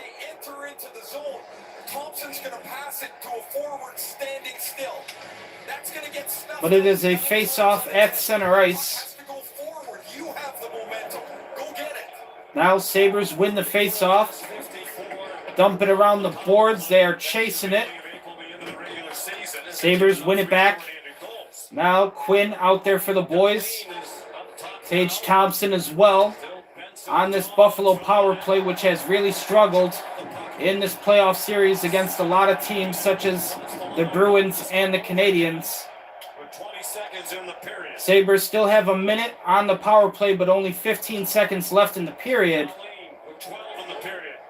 Dahlin from the red dot takes a shot, can't get it to go. 3 seconds left. And that is going to do it in the final seconds of the first period. Ladies and gentlemen, all tied up. The Buffalo Sabres and Montreal Canadiens both with a goal apiece, 1-1. And they are still scrappy down there. They are still getting a little scrappy-do down there. The boys, now they're throwing punches. Dahlin getting a little involved, but he doesn't want to drop the gloves with nobody. He's getting his hands dirty with 21 for the Canadiens. But the officials doing their job, keeping the boys separated, calming things down on the ice. So we got to get the Zamboni out here. We got to get some fresh ice out here for the next period. And now they're going to call some penalties here. Buffalo penalty 2 minutes. So when we come back, Buffalo will suffer from the penalty just at the end of the period right there. But this is the end of the first period, ladies and gentlemen. Sipping on some body armor.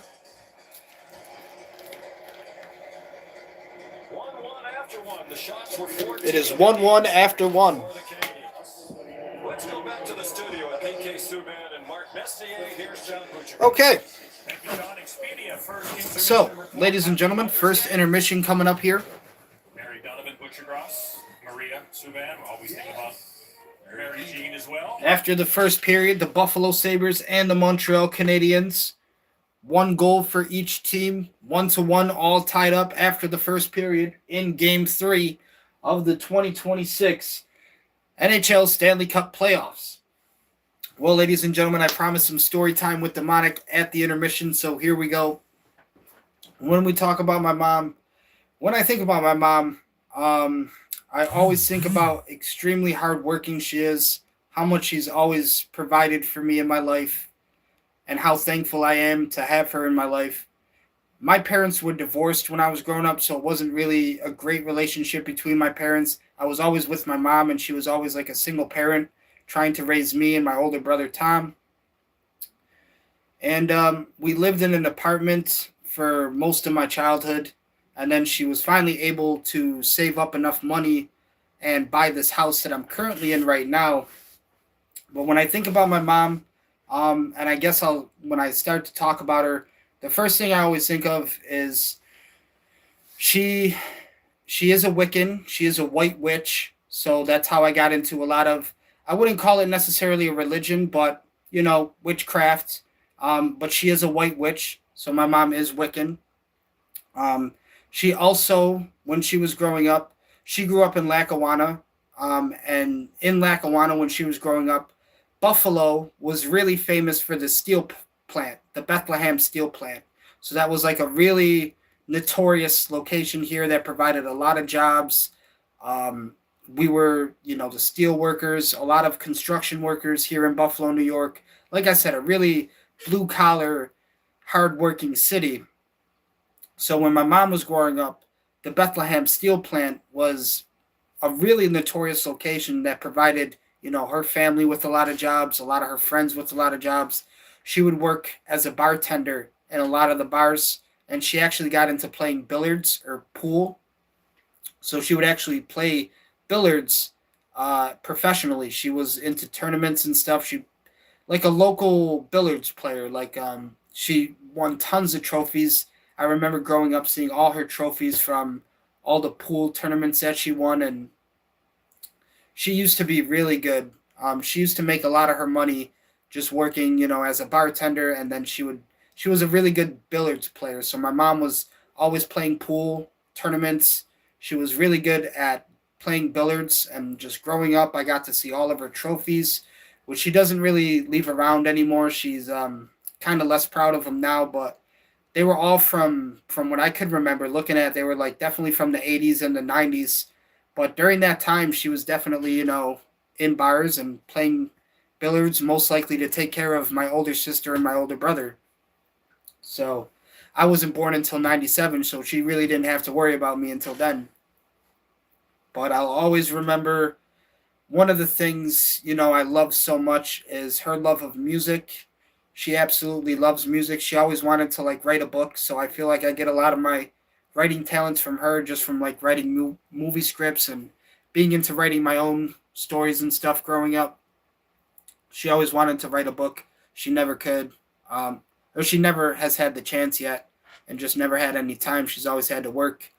But I love that she has influenced me a lot of music. A lot of the music that she would listen to, like when I was growing up, I know she loves Stevie Nicks, and I know she loves Fleetwood Mac. Um, she loves Tony Bennett, Dean Martin, Frank Sinatra. She loves Tony Braxton. I know. She's so big on the country genre. Country is her favorite. She knows all the country singers: Carrie Underwood, Toby Keith, Tim McGraw, Dierks Bentley. I sound stupid sitting here trying to name everybody because I'm not too big on the country genre. But one thing I love with my mom and her music, she's always been a great part of music for me over the years. We love Journey and the Eagles. We really love Journey. Um, when I think about her, she's loved country over the years, which country music in Buffalo, I feel like, is the most popular genre here. She's always went to the Taste of Country over the years, and she was always upset when she couldn't go anymore. But she always used to go to Taste of Country, the rodeo she would take me to here in Buffalo when they would go to the Sabres arena. So we got to do some fun things like that together. But she does love country music the most. I know that's her favorite genre. Over the years, though, musically, she's shown me a lot, and I think I get like a lot of my influence on music from her because just so much different stuff I was able to listen to. Again, she grew up, she had me around, the Tony Bennett's and the Frank Sinatras, the Dean Martins, listened to a lot of Journey, a lot of Eagles. Growing up, my favorite stuff was always AC/DC, a lot of Ozzy Osbourne, Iron Maiden, Metallica. Once I got into hip hop and rap and I started writing myself, I started showing her more of that genre. And that really allowed me to kind of sit down and be able to make like CDs, like burn little CDs for her, which she always liked. And she still has a lot of them to this day. So I always would like burn little CDs and make my own little mixtapes for her, I guess you could call them. With music, she's always believed in me. She's always supported me, even if I've never made any money or anything from it. She thinks it's amazing that like I'm always compared to Eminem and stuff. I think when I talk about music and I talk about my mom, like I said, I like to think country is her favorite genre. So I've definitely liked opening her a lot more up to like what's out there in terms of like music and what I like. When we talk about my dad, his favorite music genre was always disco and Motown. So he liked a lot of disco and Motown. Never got to talk too much with my dad about music, but I know one of his favorite bands was Earth, Wind, and Fire. So Earth, Wind, and Fire, my dad loved disco and Motown music. But with my mom, growing up, I've seen her do so much over the years, single parent trying to take care of me. She's been through cancer twice, cervical cancer. She always says to me, like, I was a blessing. Like, the entire way that I was even born is kind of a miracle, because doctors were always telling her how she was never going to have, like, another kid. She was never going to be able to get pregnant again. So when her and my dad were trying to conceive a child, they were basically being told, it's never going to happen. You'll never have another baby. And then once upon a time, I came into existence. So my mom has always kind of told me how I've always kind of been like a miracle, because I was never really supposed to be born. Again, my mom has had cancer twice. She's had cervical cancer. After I was born, she had her tubes tied. So I was pretty much the last one. But I've seen her go through cancer. I've seen her have multiple surgeries that have absolutely just wrecked us, and put us in a really bad position. She was once trying to be a phlebotomist. She was going to school, doing her thing. She wanted to make money being a phlebotomist. And one day she was working as a nurse assistant, and when she was at work, they went to go move a patient, and she tore her rotator cuff. So that led to a surgery. And ever since, she really hasn't been the same, but that completely ruined any future that she had as a phlebotomist and making money at that. So that was always like really hard to kind of see her go through that point in her life, because she was going to school to be a phlebotomist at the same time when I pretty much lost my dad, when my dad passed away in 2012. And then that kind of happened. So that kind of hit her really hard.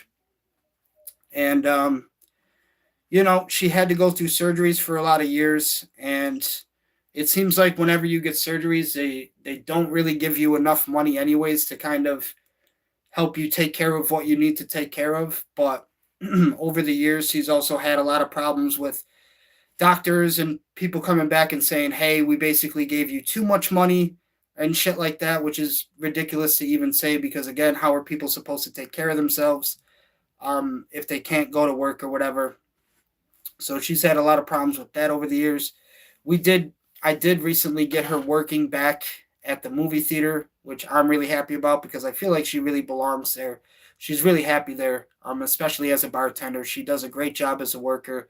I've worked with her before at AMC, but we were at a situation in our life where they were telling her that she was going to lose the house if she kind of didn't get a job and try to take care of some stuff here. So that's when I kind of helped her find her way into AMC. And she was there for about 4 or 5 years until they closed recently, last January of this year, which opened Scene 1 Entertainment, which is right across from Shays right now in Buffalo.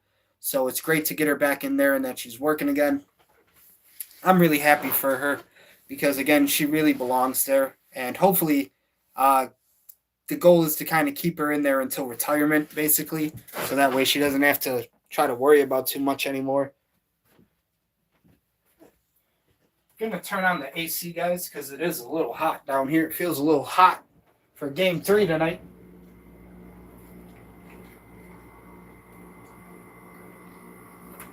But it is warming up.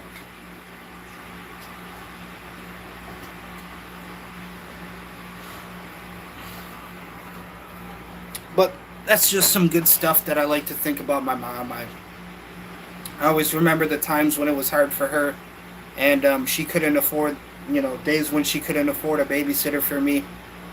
She would take me to her job. She would take me to work because she was like the main manager. We would wake up, take a bus to a train, take the train downtown to her work, and we'd pretty much do the exact same thing coming home.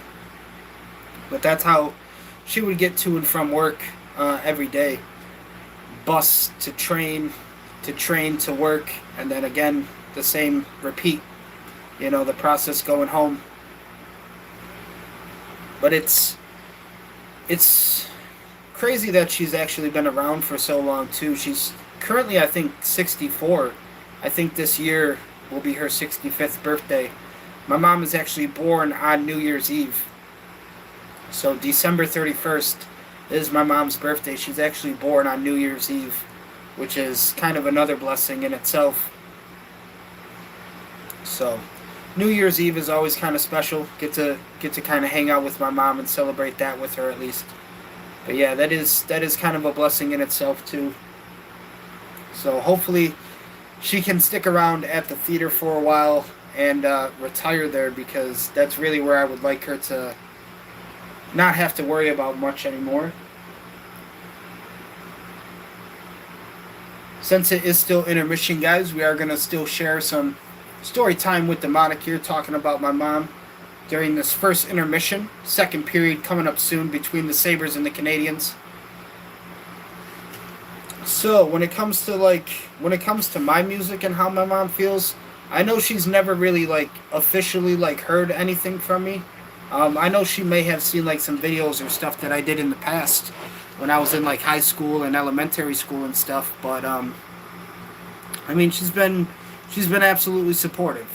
I know that I don't really have much to show for right now. That's kind of another thing that's always haunted me, or kind of always defeated me, is I really feel like over the years I've really let my mom down. I've really just been a failure to her. I haven't done a whole lot to kind of show for myself. And it does suck to say that, because, my mom used to think I was going to be the kid that was going to grow up and get signed to the WWE and live my dream as a pro wrestler. That never happened.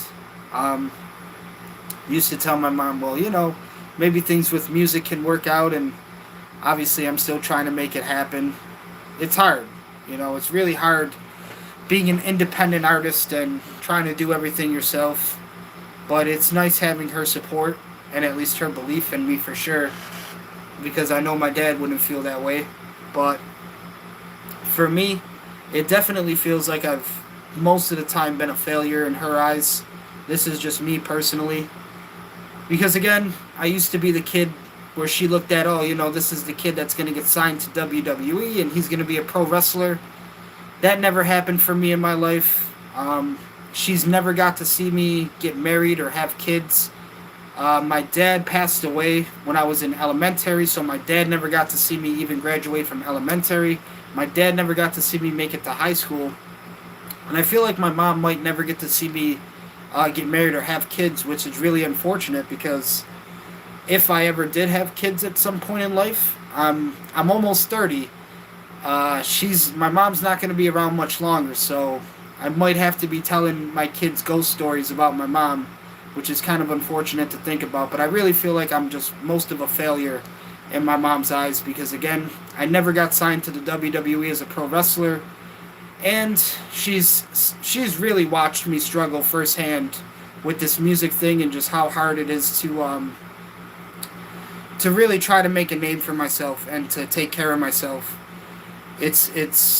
She's had a first-hand witness experience. And it's great that she believes in me, but like I said, I feel like I've really failed her, because I'm not able to take care of myself. I'm not able to do a lot of the things that I want to do in life. I'm not able to help her the way that I would want to help her. And I'm not able to help take care of her the way that I know I could take care of her, which is really what hurts. If I had it my way, if I had the rapper money right now, I know I would pay off her mortgage, buy this house for her, and this would be, her house for the rest of her life.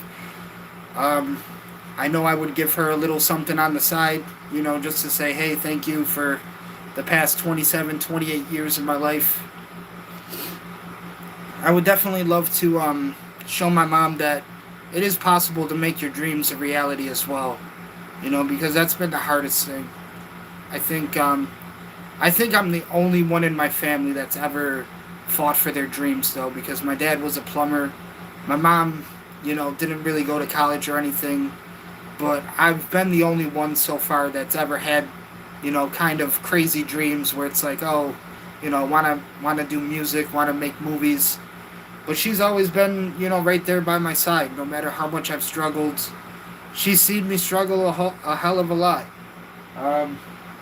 And I mean, I'm still struggling. Like I said, who knows if she will ever get to see me, make the dream a reality. Who knows if she will ever get to see me get signed, or, work for a major record label, or call myself a real music artist. One day I don't know. I don't know if she will ever get to live to see that. I hope she does.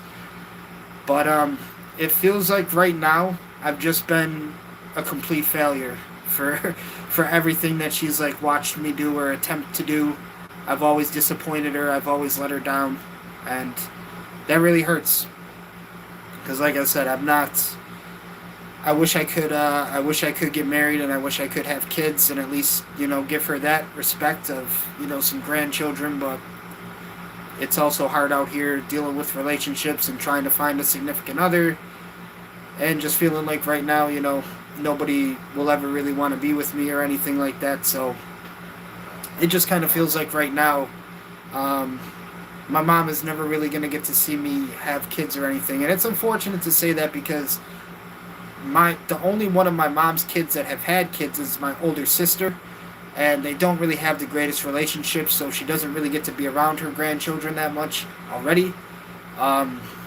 So again, it kind of always fell on me and my older brother, and I don't know, we just don't really have anybody that wants to be in our lives, I guess. But we are getting started here, ladies and gentlemen, for the second period in Montreal, Quebec. The boys, the Buffalo Sabres, in Game 3 here against the Montreal Canadiens. Shots a game in the last 4 playoff games. Prior to that, they averaged 34 shots a game. The last 4 Tage Thompson at the face-off for the second period. It is the Canadiens who win the face-off. Now fresh batch of ice down there after the Zamboni. This is 4-on-4 after that last Buffalo penalty at the end of the first. Now Buffalo steaming down the ice. Can't get one to go for them. Now the Canadiens get it back. 4-on-4 currently for the next 20 seconds. It is the second period, ladies and gentlemen. 19 minutes, 20 seconds still remain. 4-on-4 here for the next 5 seconds. Not going to last much longer. Canadiens get it past the blue line. Dump it around the boards. Now, some passing here from the Canadiens. We do get a shot down low. Absolute showstopper save right there from the Buffalo Sabres. Now Montreal still on the power play for the next. So Montreal do have the extra attacker on the ice for the power play. Buffalo with their penalty killers on the ice.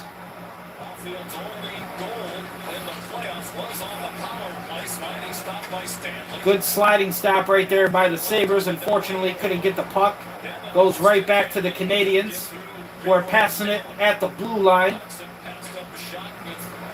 Suzuki passing it around here, him and Caulfield. Good teammates together for this Montreal Canadiens roster. But ladies and gentlemen, little offside called right there.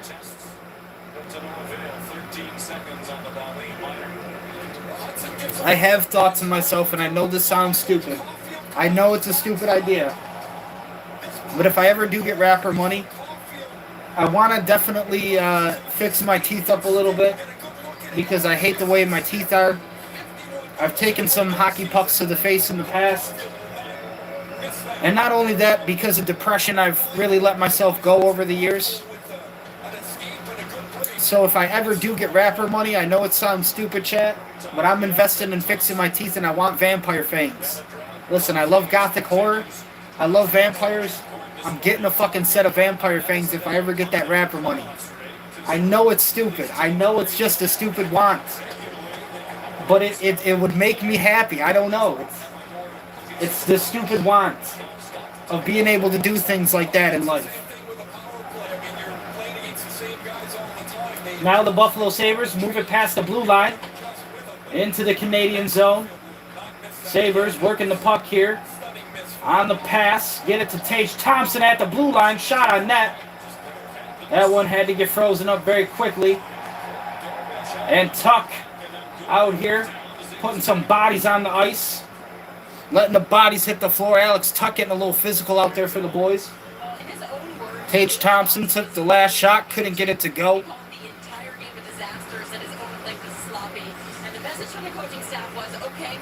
But when I talk about me, myself, like I said, my mom's about 65 years old right now. It doesn't feel like she's going to be around much longer. I'm hoping, if I'm lucky, the next maybe 10, 12 years, if God is going to be nice to me, if God wants to play nice with me, maybe, another 10, 12 years if I'm lucky. I think she's turning 65 this year, so I don't really have a whole lot of time with her left in my life. If she's going to see me, make my dreams happen, I would hope that my dreams are going to happen very fucking soon here. But she's always supported me with my music. She's always believed that one day I'm going to be able to make it happen.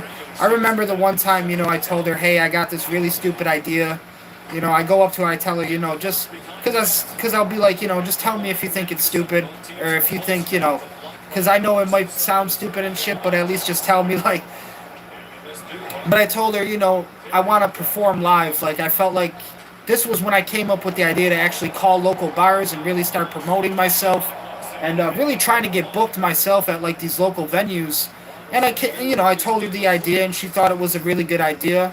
And she was like, well, how much are you going to need to do that? So she's always been, really supportive and really helpful for whatever I need. I try to explain to her, it's not always just about the money. Even when I got booked, there was a whole fucking process that just goes behind that. And unfortunately, the reason why I've struggled so much now is, dealing with people who don't want to do business the right way, or feel like they are just doing one single-sided business, which basically I feel like back in the day, if you were a music artist, if you were trying to get, booked at a local club or your local bar trying to perform, you might do like a 4 or 5 song set, like a set list of 4 or 5 songs. You might get paid $50, right? But you'll be up there for about half an hour, 50 minutes. They booked me for 2 hours for $100. So I gotta try to remember and perform over fucking 25 songs for $100. That's just not how I do business, guys. I did accept it because, again, I'm very hungry. I'm very desperate. I have absolutely nothing in my bank account. If somebody's like, hey, I'm going to give you $100 for a music performance, I'm going to say yes, right? So, yeah, out of desperation, I said yes, but the way that I do business, I feel like the correct way, at least I think is fair. I should be getting paid $125 an hour. And that's what I really would like to tell a lot of these bars and these local clubs, but you can't do that because they just don't want to do business that way. They're going to give you the set price. They're going to tell you, hey, you're going to give us set amount of time for this amount of price. And that's just not how you do business at all. I want $125 an hour. I feel like that's fair. And if it's a 2-hour performance, that means I'm getting $250.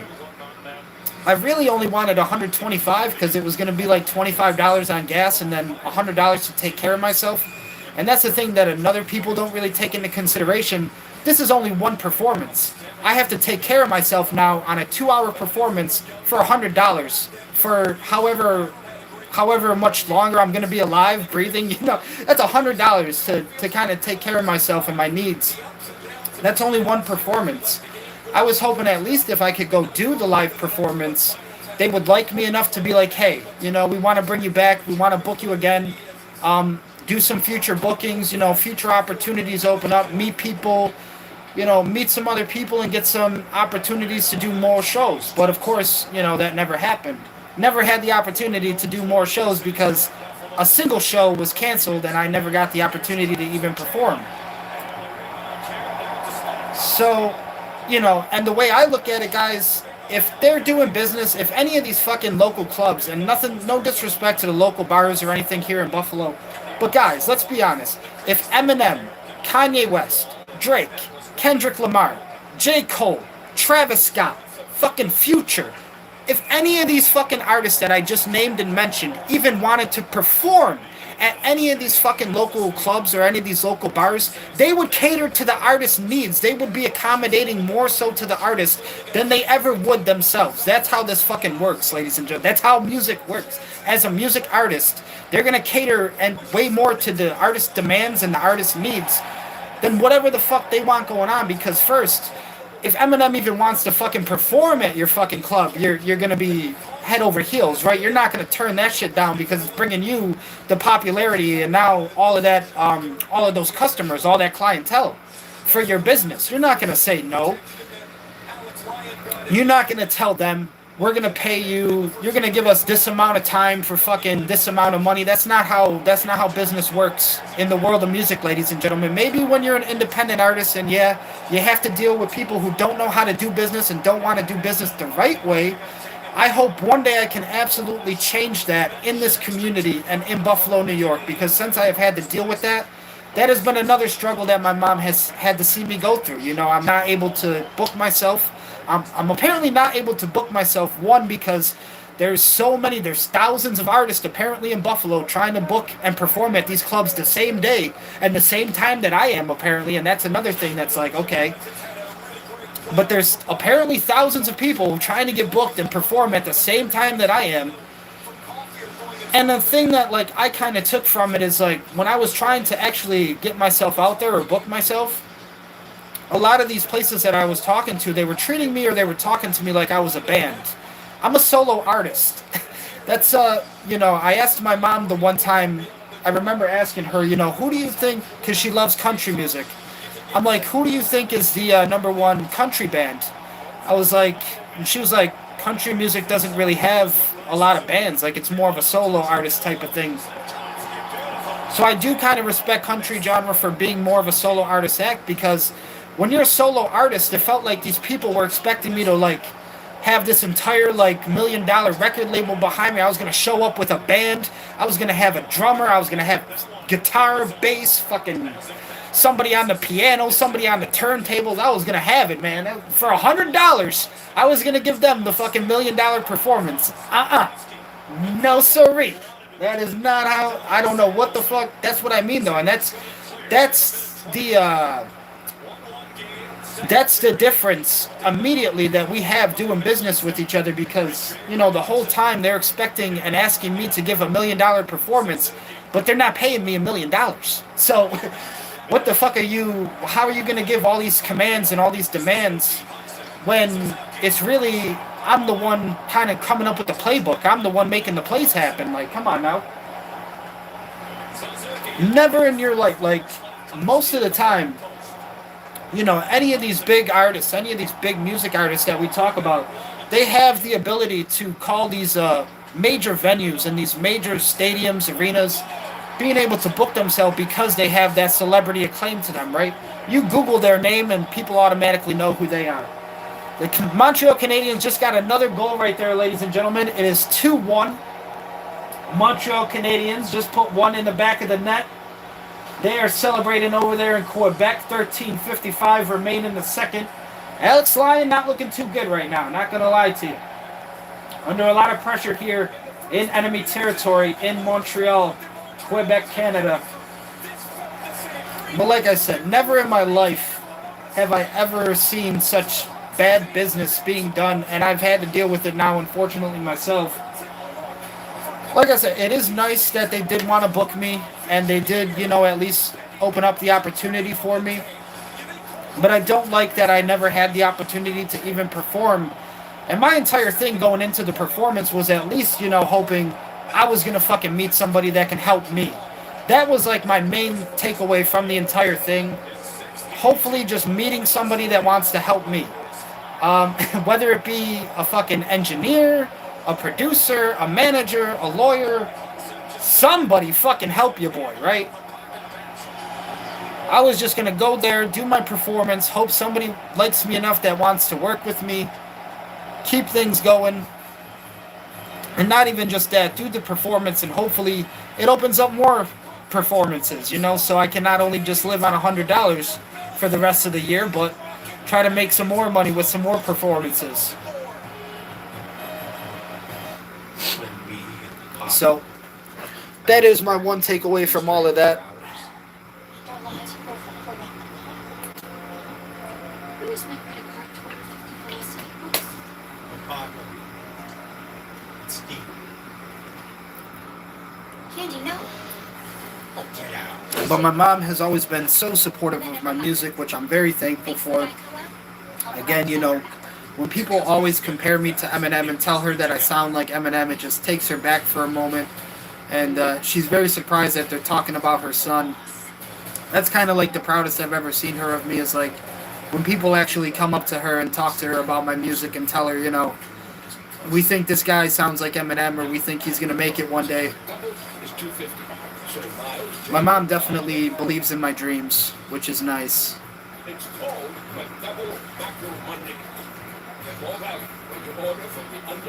I mean, if I got signed right now, the first thing on my mind, the first thing that I would want to do is try to take care of my mom and show her, how thankful I am for all the years.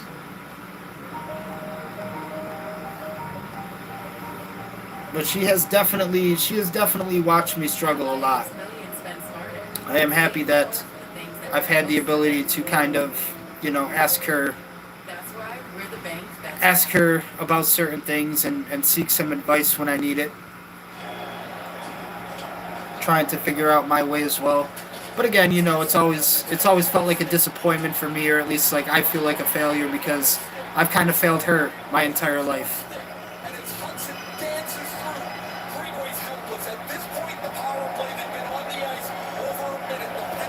The Montreal Canadiens ended up with the last goal on the board, ladies and gentlemen. 13:40 remain in the second. It is the Canadiens 2 to the Buffalo Sabres 1. Canadiens trying to stay on the attack here. Off the face-off, they have the puck in the Sabres defensive zone. Sabres trying to make something happen here in their defense.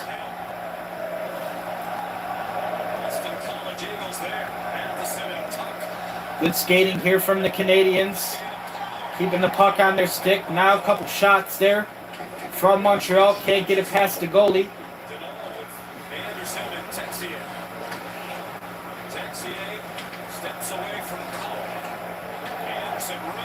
Canadiens behind the net.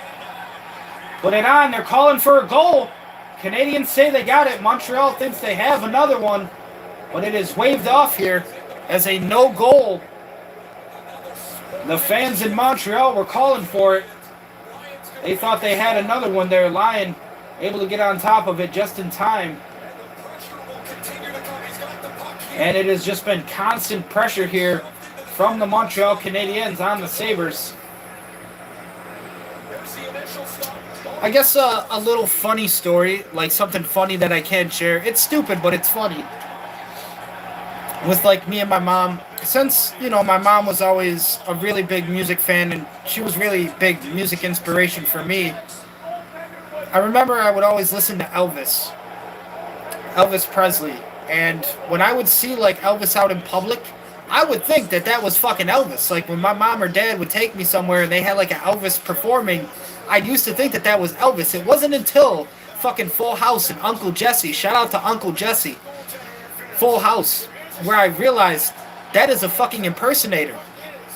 Because I'm a fucking little kid, guys. I didn't know as a little kid that Elvis died in the 70s, okay? I didn't know he fucking passed away in the 70s. I used to think the people dressing up and performing Elvis' songs, that was Elvis. I'm like, oh, well, shit. I mean, the guy's doing pretty good for himself, so I guess he's still, making a living. That's nice. And then I told my mom, I'm starting to watch, like, Full House and shit, and, like, she was, like, laughing every time. I used to think that Elvis was alive. Didn't know that he passed away in the 70s until fucking Uncle Jesse and Full House. But that's a little bit funny memory that me and my mom have. Because she would never tell me, like, I'm going to all these places, I see the guy, I'm like, oh shit, there's Elvis. He let himself go a little bit, but at least he's still around, at least he's still performing, He's doing good for himself. Nope, that passed away in the 70s, Duane. He's long gone.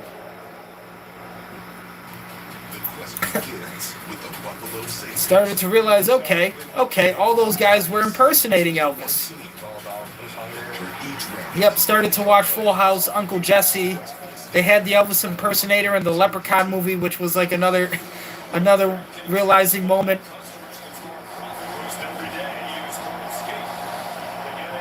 But yeah, as a kid, they would take me out to places, and if the place had like an Elvis impersonator performing. I'm like, that's the fucking guy. That's Elvis. Sabres take it over the blue line into the Canadiens' defensive zone. Can't make too much happen on that one. Quaden gets it taken away from him. Buffalo right now have their best line out there on the ice. Even commentary saying this is a critical line right here for Buffalo. So if the Sabres are going to try to make something happen, now is the time to do so with possibly their best line and their best players on the ice currently. It is currently, ladies and gentlemen, in Game 3. Montreal sitting at 2 goals to the Buffalo Sabres 1. Montreal leads by 1 goal. 11 minutes, 53 seconds remain in the second. Face-off at the red dot here in the Buffalo zone. Sabres do get it back. Now moving it over the blue line. Shot on the Montreal Canadiens net.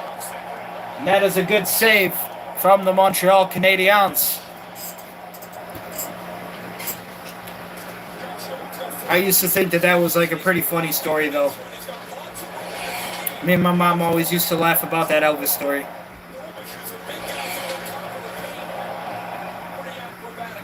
But I'm very thankful that my mom has been very supportive in my music career, and I know I haven't had a lot to show for it. I know I definitely am not famous or anything. I think I don't really get to that point until people can Google me and they know who the fuck I am. You know, it's never gonna be all sunshine and rainbows for me. But that's always been like another mystery for me, is like, how do some of these kids growing up, like new artists, like one day they're in high school, one day they're just an average Joe, you and me, and then the next day you can Google them and there they are, they pop up, everybody knows who they are. Maybe one day that could be for me, but like I said, I feel like at the time being, I'm just a very big disappointment and a failure in my mom's eyes. I know I tell her all the time, you know, my dream is to make music, and I've been making music for the past 15 years. Started writing music in 2009. Actually started to really do it around like 2012, right around high school. And for the past like 15 years, I've had nothing to show for it. You know, not a single dollar has been given to me for my music.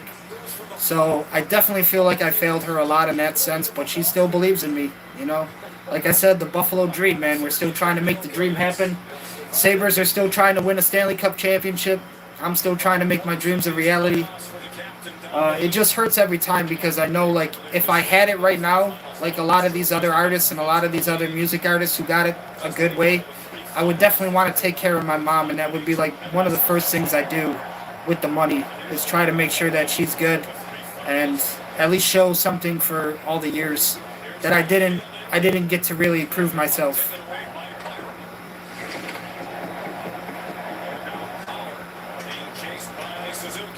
I know, like, it's just, you can tell she's so happy when people come up to her and talk to her about my music, or they just tell her good things. She's been out in public at times, and random people have said, oh, aren't you, you know, Duane's mom? Like, he's really good at making music and stuff. And it's just absolutely taken her by surprise when things like that happen. So I know for me, you know, I would love even just to be able to perform at Shea's here in Buffalo. Shea's Performance, which is right in the theater district in Buffalo, New York. It's right across from the movie theater where my mom works at currently. Used to be AMC, now it's Scene 1 Entertainment, Market Arcade. But the dream, I think if I could, I would at least want to do, like, perform at some classic theaters. I think that would be really nice. And we're talking maybe like 5,000, 10,000 people. I'm not asking for anything like too crazy, like, you know, a whole fucking playoff attendance record or anything, WWE attendance records and shit. I just want you know, if I could do classic theaters like Shea's, I would really fucking love that. The ultimate dream would be able to perform at the Sabres Arena or the new Buffalo Bills Stadium in Orchard Park. That would be an absolute dream. And if I could even make it to New York City, anything like a Hammerstein Ballroom. Madison Square Garden is really fucking far-fetched and out there for me to think about, but even like a Hammerstein Ballroom would be dream come true.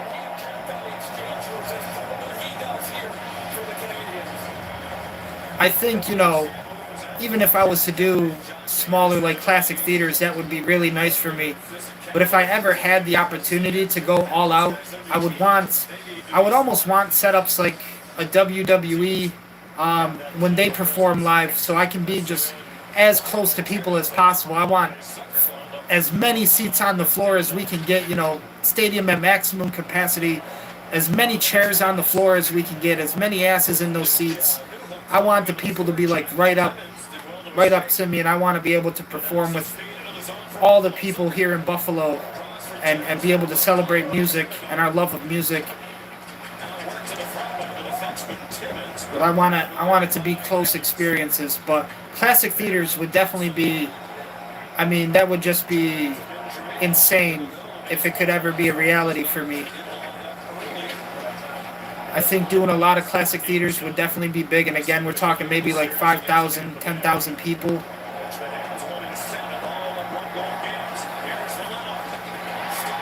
And another goal for the Montreal Canadiens. They get another one back, ladies and gentlemen. It is absolutely abysmal for the performance of the Buffalo Sabres right now. The Buffalo Sabres letting this game really get away from them. The Montreal Canadiens starting to pile it on here.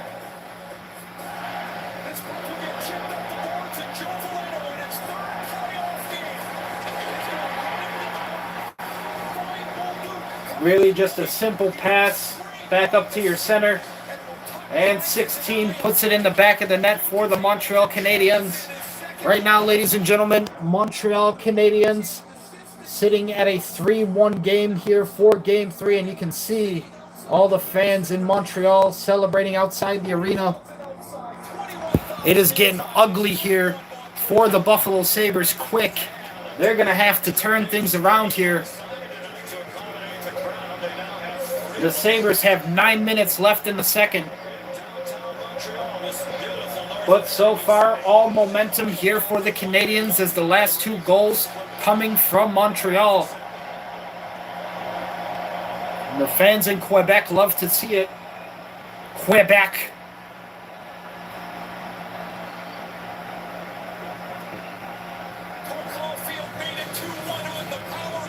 Cole Caulfield made it 2-1 now. Ladies and gentlemen, Montreal Canadiens lead 3-1 in Game 3. 9 minutes left in the second. Canadiens lead by 2 goals, 3-1.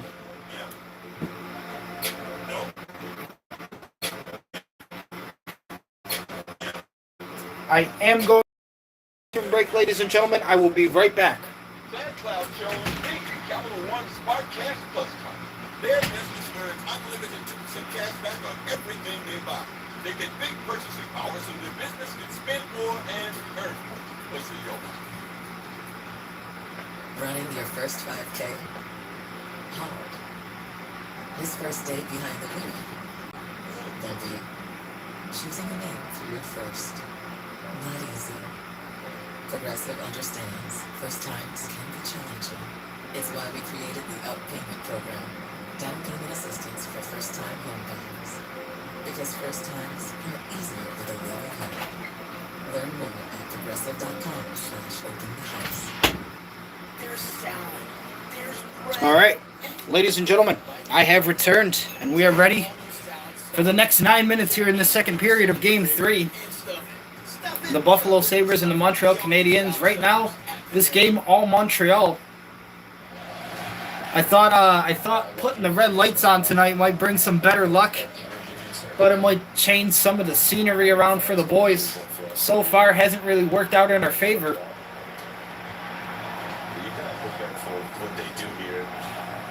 But they are absolutely ecstatic over there in Montreal.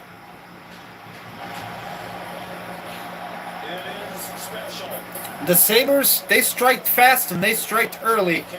And they haven't got one back since. The Montreal Canadiens still lead with 2 goals to the Sabres 1. It is 3-1 in Game 3.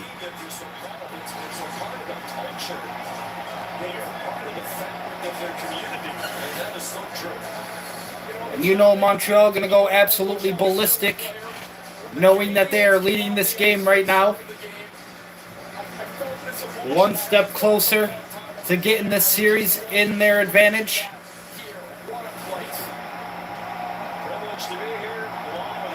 Buffalo lost the faceoff in their zone.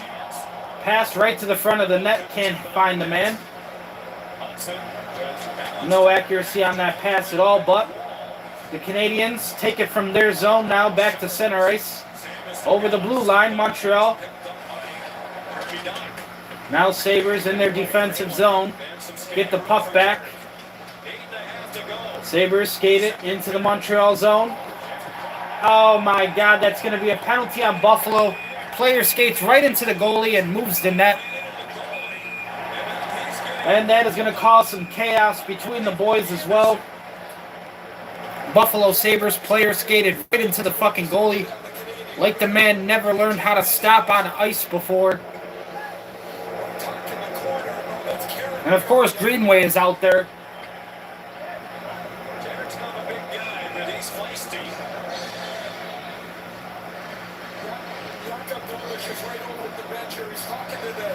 I mean, honestly, what the fuck was that? Why would the Sabres player skate right into the goalie like that?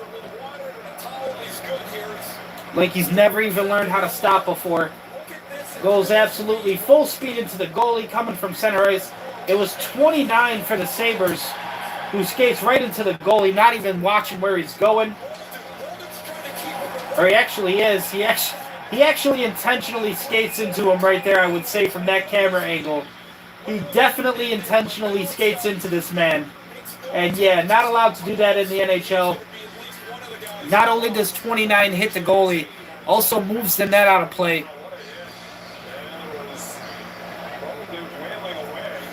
So yeah, 29 for the Buffalo Sabres. Definitely can't do that. That's going to have to be a penalty on Buffalo right there. Because 29, I'm sorry, buddy, but if you're getting paid all that money, you're going to have to learn how to stop. Not allowed to make contact with the goalie on ice. That is going to be goalie interference if I've ever seen it.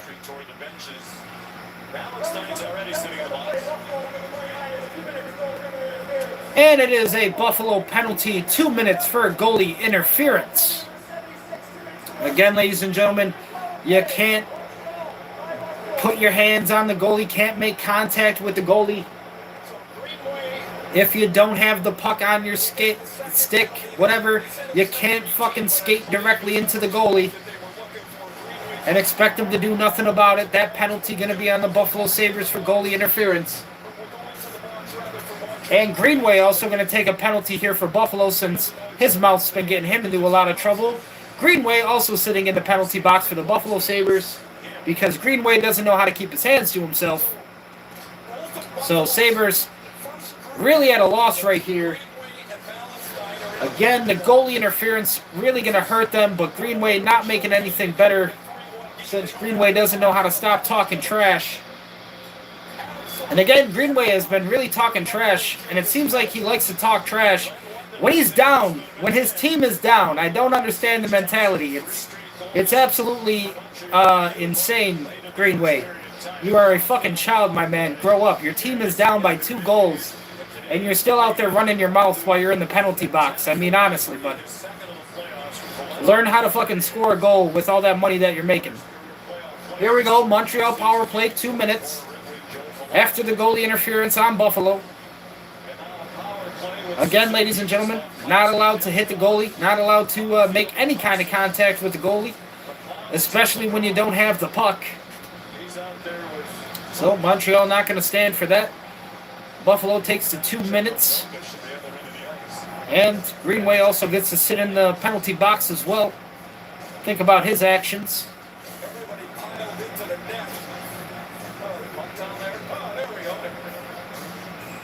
Apparently they lost the puck.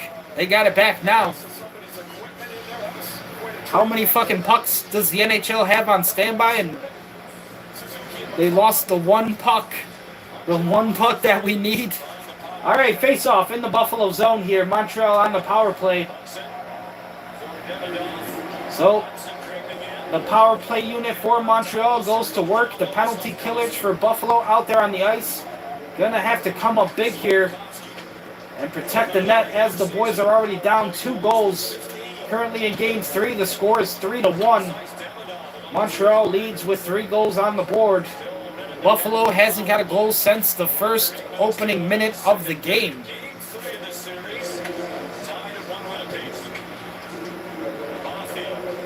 Now the Canadiens passing it around here. They got all the time to do so. Not a lot of pressure here from Buffalo defensively. And that's a goal on the Montreal power play, just like that. No pressure from the Buffalo defense. And they get the goal, ladies and gentlemen. Montreal Canadiens now 4-1 in game 3. So, Sabres defense not doing anything at all. They fell asleep on the power play. Penalty killers couldn't even get their hands on the puck. And it was the Montreal Canadiens with the power play goal. So after that, it is 4-1 in Montreal, and the fans in Quebec love to see it, love to hear it.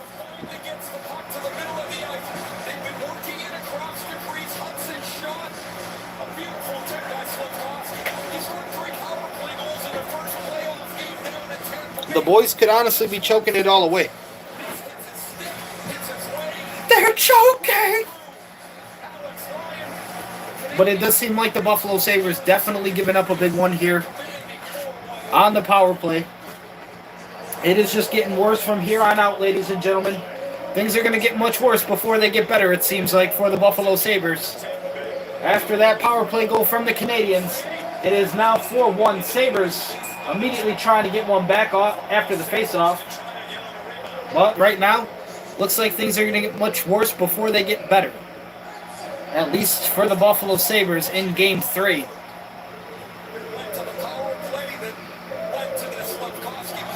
Good shot right there from Dome, number 91, the Buffalo Sabres.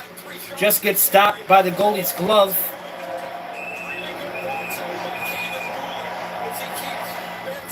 And of course, now both players for the Sabres out of the box after that power play goal from the Canadiens.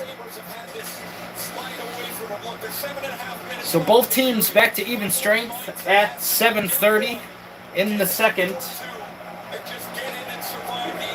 Not a lot of time left in the second, but at least 7 minutes still to get one goal back at least for the Buffalo Sabres, if they can. And that has to immediately be the intention here. The Sabres are just getting pepper sprayed right now down low by the Canadiens. Still taking shots at Alex Lyon now. Canadiens dump it around the boards on the chase. Sabres really struggling, like I said, to get that puck in their possession. And again, just another wasted opportunity there. Dumps it away, sends it down the ice. Wasted opportunity there for the Buffalo Sabres. Not going to get any goals doing stuff like that.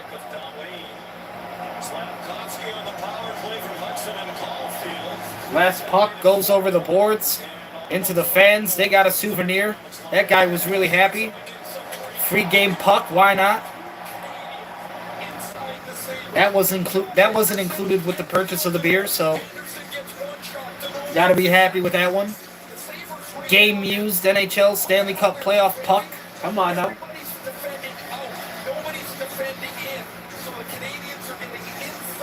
All the Sabres players have been defending on the outside. Nobody really sticking to the inside, which has been a weakness that the Canadiens have exposed here. Commentators making a note of it. Sabres defense on the inside hasn't really been all there this game.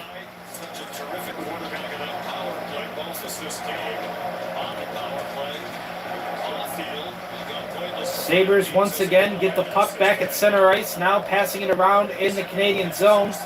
They get that one taken away from them. Canadiens send it down the boards on the chase now. Buffalo gets it back behind their net. Now it is the Buffalo Sabres with the captain, Duane, out there on the ice trying to make something happen. I believe just a dump and chase right there as Duane goes for a line change with the boys. Montreal skate the puck now from behind their net. Turnover at the blue line. Sabres with it now. Sabres still making a couple looks at it here, but just can't find anything in their favor now. Sounds like a stop on play here. Some kind of a holding call, I believe. Might be a holding penalty on Montreal.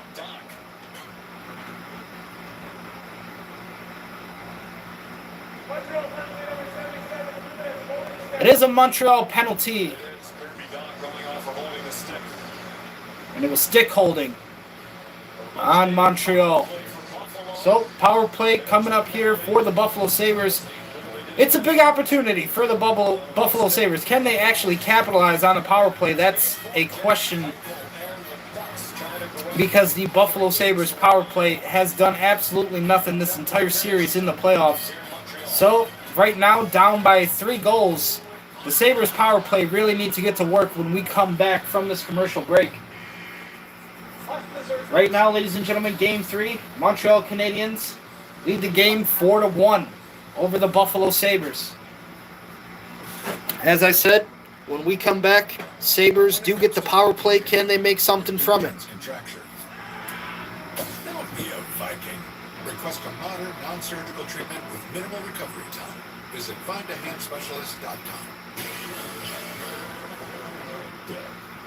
That name on your shirt, it means something. Because Liberty Mutual customizes car insurance to save people hundreds. Tom, stop that. Now let's get out there. Really good opportunity here for the Buffalo Sabres. Parents need to stay over there. They just need to find a way to make it count now. You're not going to get handed power plays very often like that. Especially the more you have to grind that out with better teams here. But Buffalo Sabres, even though they are down, the power play does give them a chance here to try to make something happen on the ice. And they desperately need it to happen now as the second period comes closer to the end. Only 5 minutes, 30 seconds left in the second.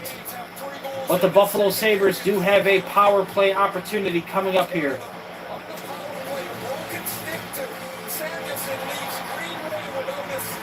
Montreal, they haven't showed any fear at all at home. They've held down home ice advantage exactly how you'd think they would in Canada. The Montreal Canadiens standing strong right now defensively, keeping the game in control. Sabres do win the faceoff in the Canadian zone. Good faceoff win right there. Tage Thompson passing it around. Like I said, the boys really need to make something happen here on this power play. And the goal right there for the Sabres. As we say it, ladies and gentlemen, I think it was Dome just takes a snipe at it. It hit the crossbar, so it sounded like it hit the post first, but it did end up going in, and Duane is going to be credited with it. So the Sabres captain, like I said, why does he call himself a defenseman? Couldn't tell you. Duane wants to score goals, and he scores them when the Buffalo Sabres need him most. As Duane comes up with the goal right there for the Buffalo Sabres. Gets one back on the power play. Really needed it because not a whole lot of time left in the second. But that one does hit the crossbar, goes in the net. Buffalo Sabres get the credit for the goal. It's 4-2.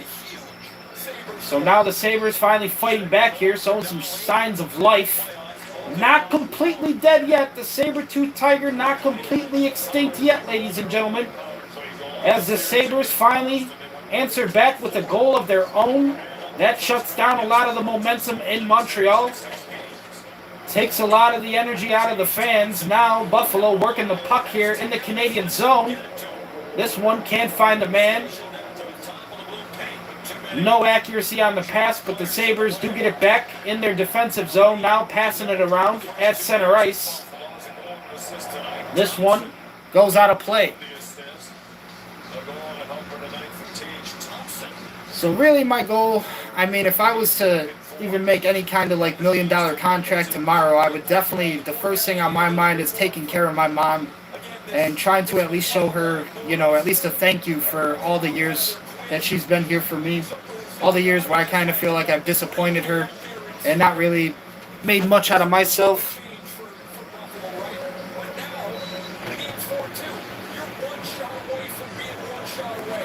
Did want to turn off the AC just in case it's creating too much ambient noise in the background.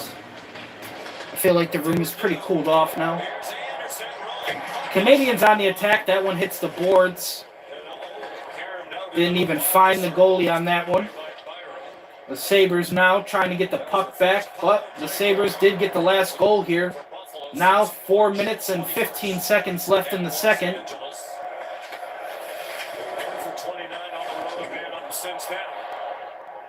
Canadiens get it back in the Sabres zone. Now Sabres able to intercept it. Move it over the blue line. Good speed here from the Sabres. Now loss of control there on possession. But it does go back to the Sabres zone.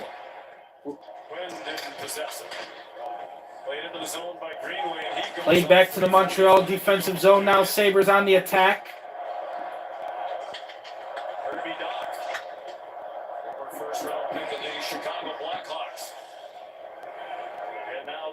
Duane out there. He has the last goal for the Sabres. Now, good pass to Dome. Good shot right there. Almost another look at it on the rebound. Couldn't get a stick on it. Sabres player gets tripped up down low. No call. A lot of bodies hitting the ice right now. A lot of bodies feeling the smackdown in Montreal. Shout out to Sami Zayn as well. I know Sami Zayn, Montreal Canadiens fan.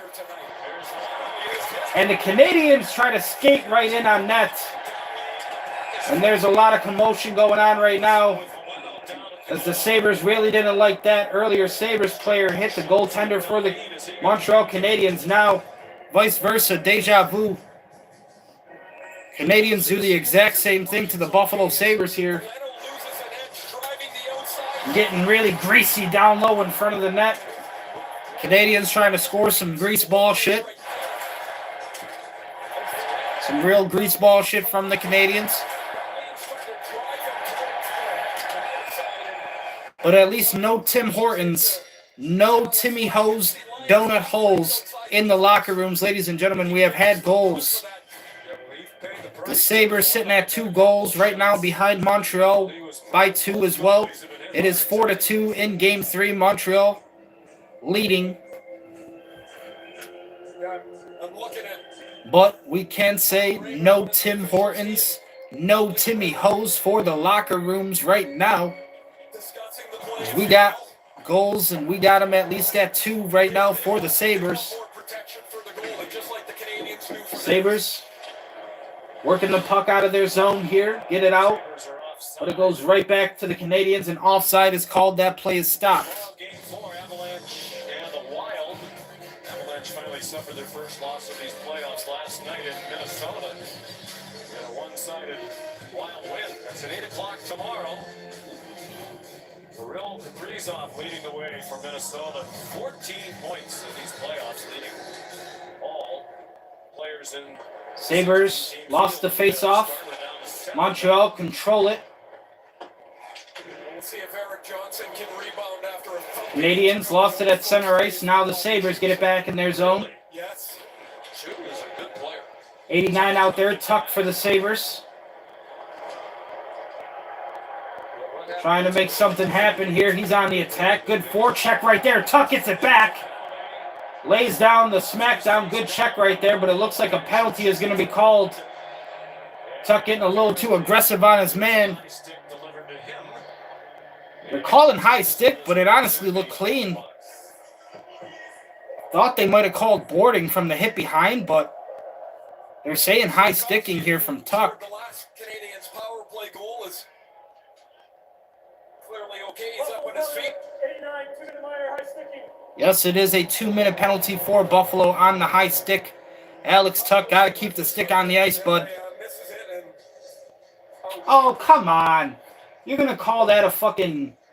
He lifted his stick off the ice. That's legal, ref. Come on.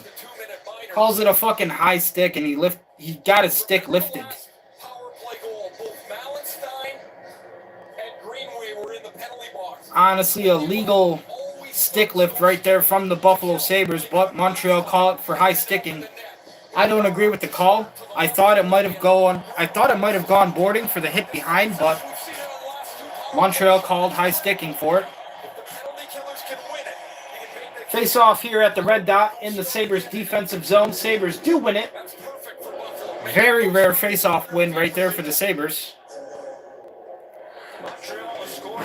So, ladies and gentlemen, we are currently live for Game 3. I'm in Buffalo, New York. The boys are in Montreal. It is the Sabres versus the Canadiens. Thank you so much for being with me here tonight, checking out the channel, checking out the stream. Definitely means a lot to me. I'm just making sure we're all good. Everything still looks good. Canadiens, a lot of pressure here in the Sabres zone. They're taking shots. Montreal still on the power play, 1:15. Good one-timer there. Gets saved by Alex Lyon. Sabres goaltender defender now. Montreal still working it around here on this power play. Power play unit for the Canadiens still going to work on the ice. Still have control. 50 seconds left in the power play for Montreal. The Sabres penalty killers really haven't done much. It just seems like, if they can get the puck back, like if the Canadiens want to take a shot and lose the puck, the penalty killers for Buffalo feel like that's the time to kind of step up and try to get the puck back, but not really a good strategy in my opinion. You got to try to get on the attack a little bit more here defensively and take that puck off the stick of the Montreal Canadiens, because they're going to take all 2 minutes here in the Sabre zone if they can do so. The entire purpose of the penalty killers is to kill the penalty, so they're going to need to get their stick on the puck, find a way to clear here, and cause the Canadiens to try to reset down low in the zone, because not resetting the Canadiens here, not forcing the Canadiens to run down the ice and move it back. There you go. We do finally get it clear there with 25 left on the power play. But that's what you're going to have to do if you want to try to take time off the clock here and this Canadiens chance on the power play. Now only 10 seconds remain, and the Sabres finally trying to get on the move here. It's a shot on net, that one saved by Montreal. Montreal do find a way to end up with it. Now the Canadiens pass it back to center. That one is off. No icing called. Sabres got there first. And it looks like now a stop on play. That is the end of the second. No stop on play. It's the end of the intermission. All right, ladies and gentlemen. Second intermission coming up. That is the end of the second period. So only one period left here in Game 3. Thanks, Sean. Discover second intermission report. Current score, it is 4-2 in Montreal. The Canadiens lead by 2. Like a nuclear reaction. You could power all of Canada with the energy coming out of that bar.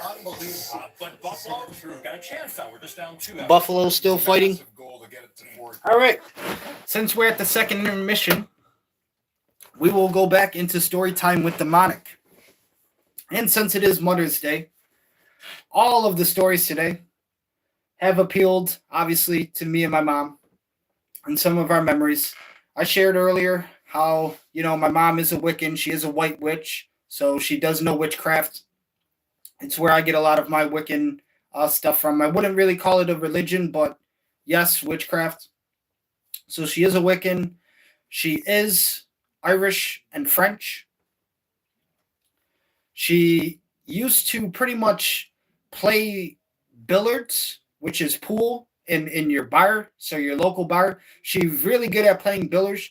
She was a local billiards player, and she was really good. She had a lot of trophies from the 80s and the 90s before I was even born. So she was in a lot of local bars playing pool and playing billiards. Go Habs. There you go. We got a Canadiens fan there. He's happy. Yeah, the Montreal Canadiens right now up by 2 goals.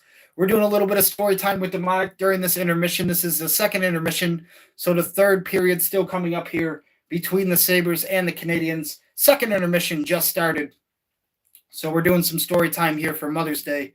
But when I also think about my mom, not only the love of music and how much she supported me over the years, just alone in my music and my music career, um, when we talk about movies, she really was a big influence for me in horror and the horror genre. When I was growing up, my birthday is October, so we would always celebrate October and Halloween, and we would watch horror movies. My dad always hated horror movies. He thought they were the stupidest fucking movies, that they made absolutely no sense. My dad didn't like horror movies at all. He only took me to 2 horror movies ever, and he took me to go See No Evil because it had Kane, and he knew I liked pro wrestling. So he took me to go See No Evil with Kane. He was like, why the fuck do you even like these kind of movies? And I do remember he took me to go see the Friday the 13th remake all the way in 2009, I think it was. The last Friday the 13th movie. Don't know what possessed him to want to go see that, but he was like, yeah, we're going to go see the Friday the 13th movie. Took me to the theater downtown, which ended up, at the time it was Dipson, ended up becoming AMC, which is where I ended up working with my mom. And then, of course, my mom works there now as well at Scene 1 Entertainment. It is Scene 1 Entertainment right across from Shays in the Theater District in Buffalo, New York. The Theater District is basically our Broadway in New York City. Always been a dream of mine to go to New York City and hopefully experience a really good Broadway because, again, I love theater and I love movies. So if I go to New York City, I want to do something like that and go see a really nice Broadway play with my mom. We've been talking about doing it and thinking about doing it, but we can't really afford that kind of lifestyle right now. But it would be nice to do that with her.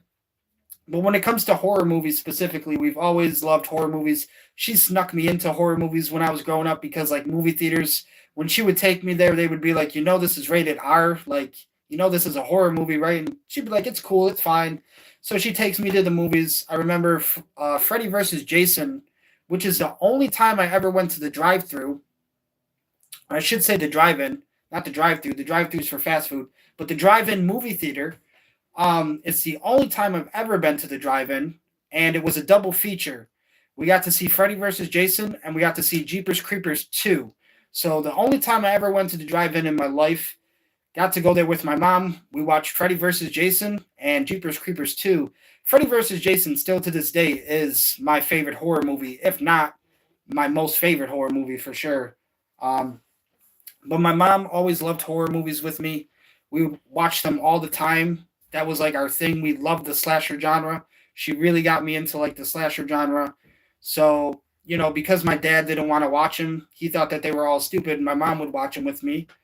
And I really liked that. So I really started getting into a young age at writing movie scripts. And I would always show my mom, my movie scripts, and I would tell her, one day, it'd be nice if I could like maybe make movies or stuff.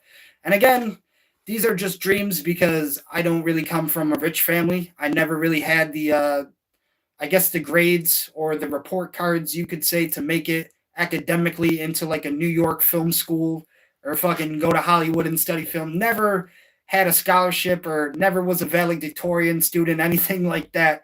I was the bottom of the bunch. I used to think, my big thing growing up, I was going to make it as a pro wrestler. So grades and report cards were kind of like all in my side mirror, you know what I mean? It wasn't the thing I was going for. But when it came to like trying to make movies and stuff, I remember when there was a little bit of a debate, do I go do the pro wrestling thing? Should I travel to, Louisville, Kentucky, go to OVW, start training for pro wrestling? And this is all when I was growing up. I'm just a little kid. I'm still in high school, maybe like 5th grade, 6th grade. And then, years go by, and then I found a school down in Florida where I thought it would be really cool to go there. It's called Full Sail University, where they specialize basically in all arts and entertainment. So you could go there for animation, music, filmmaking, designing video games, anything that has to do with like arts and entertainment. So that was like really cool. I really thought that like maybe, if anything, I could at least travel and try to get into that school and maybe do my thing with movies. None of that ever happened in my life because I never really had the finances to be able to go to any of these places. Never really had the grades. Full Sail University, I know, was in Florida. So I would have had to move out to Florida all by myself and try to make life happen for myself out there on just a dream and a shot in the dark.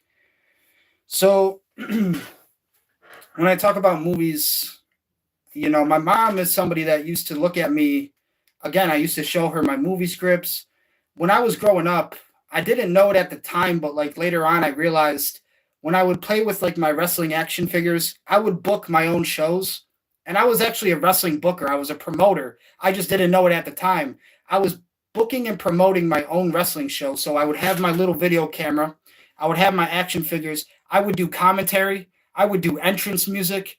I would do the fucking match. Like I would do the match and the finish and fucking everything. So it was like I was directing the entire show. And she used to like see a lot of my videos that I used to make on like the camcorder that we had. And again, like I was just there. Basically, I was a wrestling booker and a wrestling promoter. At that age, I just didn't know it yet until, I pretty much realized what that was in life.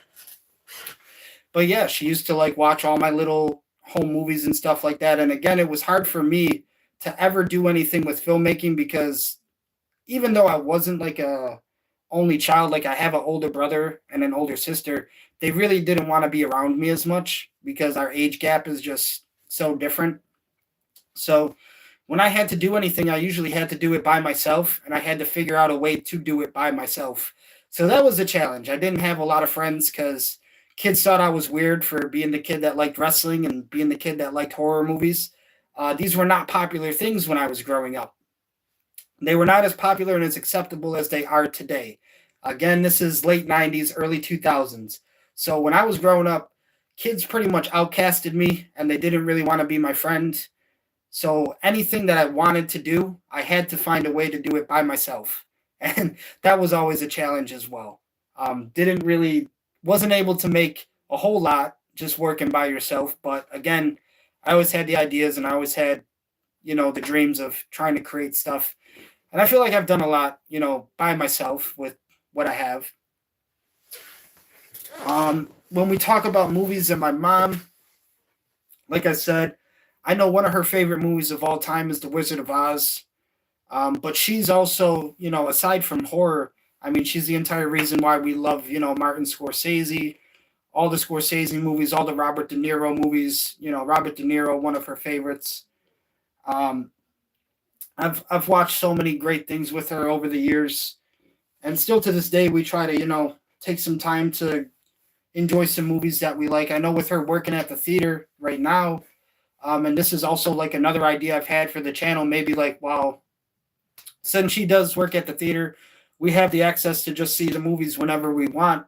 So it's like, I could go to the theater, maybe make a video on like one of the new movies that just came out, watch it, maybe talk about it or something, just do something creatively here for the channel where it's a little bit more content since my mom does work at the theater. Again, I did post it in my community section here on my YouTube channel, which I don't even know if it works because I don't know. I post it in my community section and it never seems to get any kind of response. So I don't even know if people see it.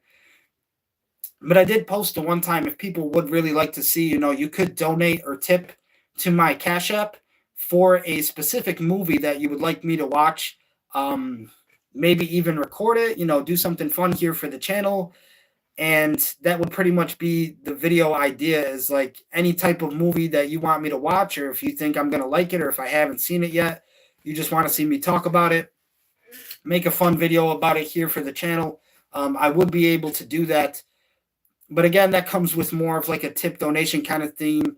If it isn't received through a tip or donation, I'm just going to kind of do it on my own free will. Like just kind of do it when I want to do it, and it'll be about what I want it to be about.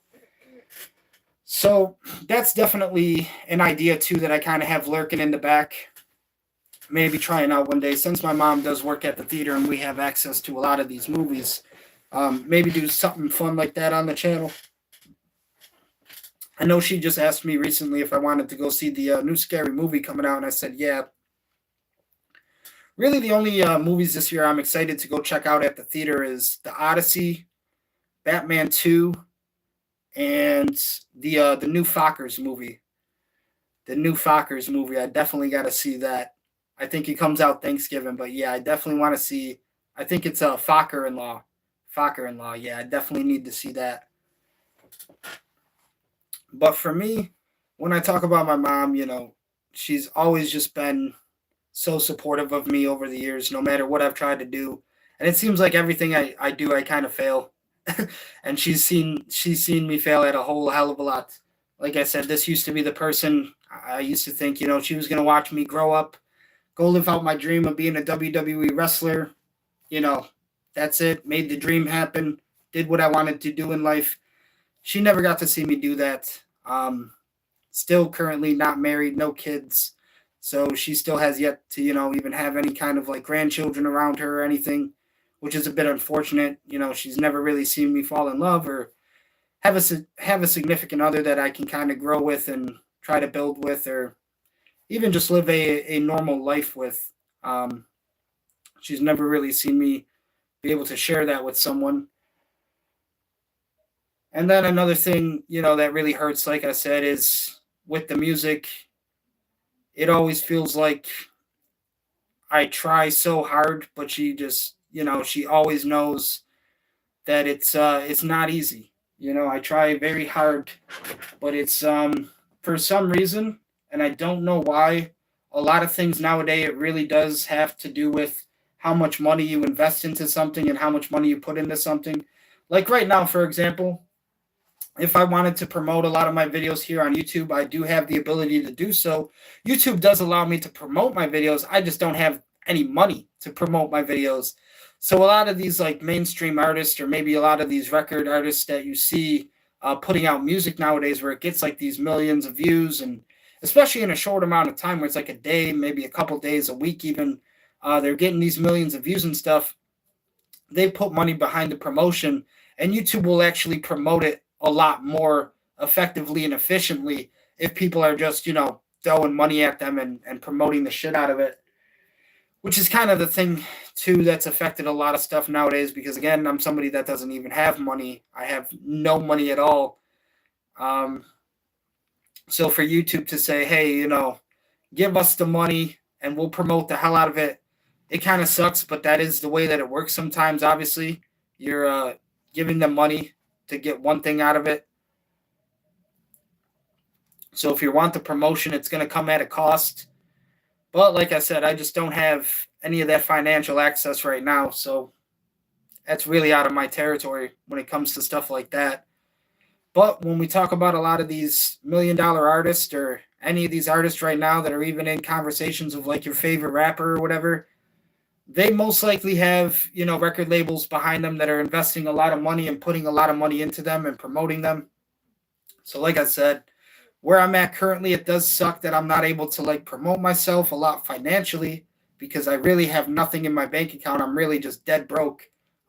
There's been times where it's just been in the negative, and I've had to, try to find a way to take it out of the negative just so I don't lose a bank account. But it's been, if you look at any artist nowadays, they most likely have some kind of record label or management team, some kind of financial backing behind them, to where, yeah, if YouTube is saying, hey, you give us this amount of money and we'll promote your video a lot more to people who don't know about you or the people who are subscribed to you, it kind of sucks, because, that is happening a lot nowadays. And not that it isn't, but that definitely is one of the things I feel like that affects it a lot too, from trying to get a lot more exposure or just build a name for myself.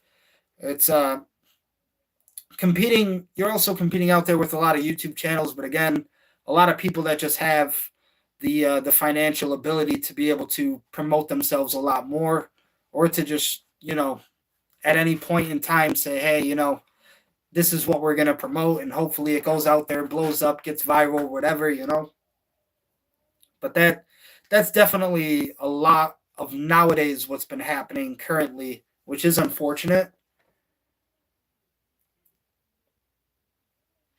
because I know my mom doesn't know a lot about like stuff like that, you know. Basically, when she asks me about how stuff is going, I kind of give her like the bread and butter details of it because I don't want to get too. I try not to get too into it as the professional that I think I am because it's hard for me. Anytime when I have to talk about it, it's hard for me with her because again, as somebody where it feels like I'm just a failure in my mom's eyes, it's hard when, she's like, well, why isn't this doing good or why isn't that doing good? But she doesn't necessarily understand how a lot of this stuff works or how it currently works today. It's a different ballpark, like I said, than when it was, her era, the 80s, the 90s, the 2000s and shit. It's even a different ballpark from when I was growing up, late 90s, 2000s. So, like I said, nowadays when I try to do business with people here in Buffalo, it doesn't really seem like they know how to do business the correct way, and they just kind of want to do business one-sided, or at least where it favors them more so than anybody else, which is not really the correct way of doing things. Teams making their way back onto the ice for the third period here in Montreal. And the third period about to start in Montreal, Quebec, Canada. Ladies and gentlemen, hockey night in Canada. Third period coming up here. We got the comments saying it's going to be a war in the third.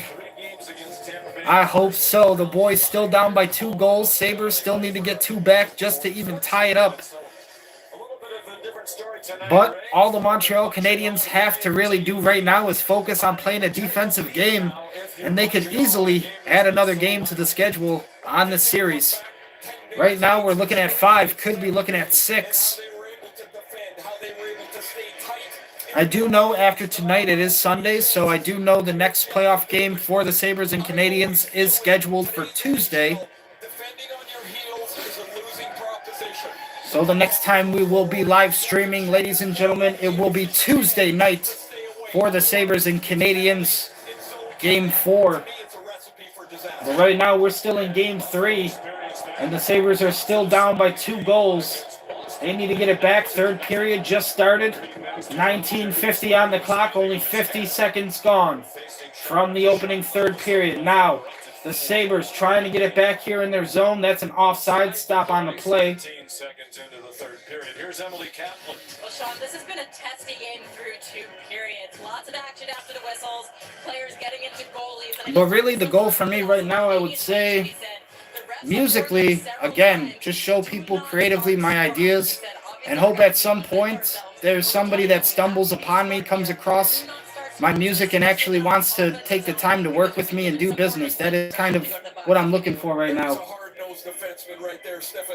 Because that would be the next step in the right direction. Like I said, when we talk about all these record labels with all their engineers, all their producers, all their managers,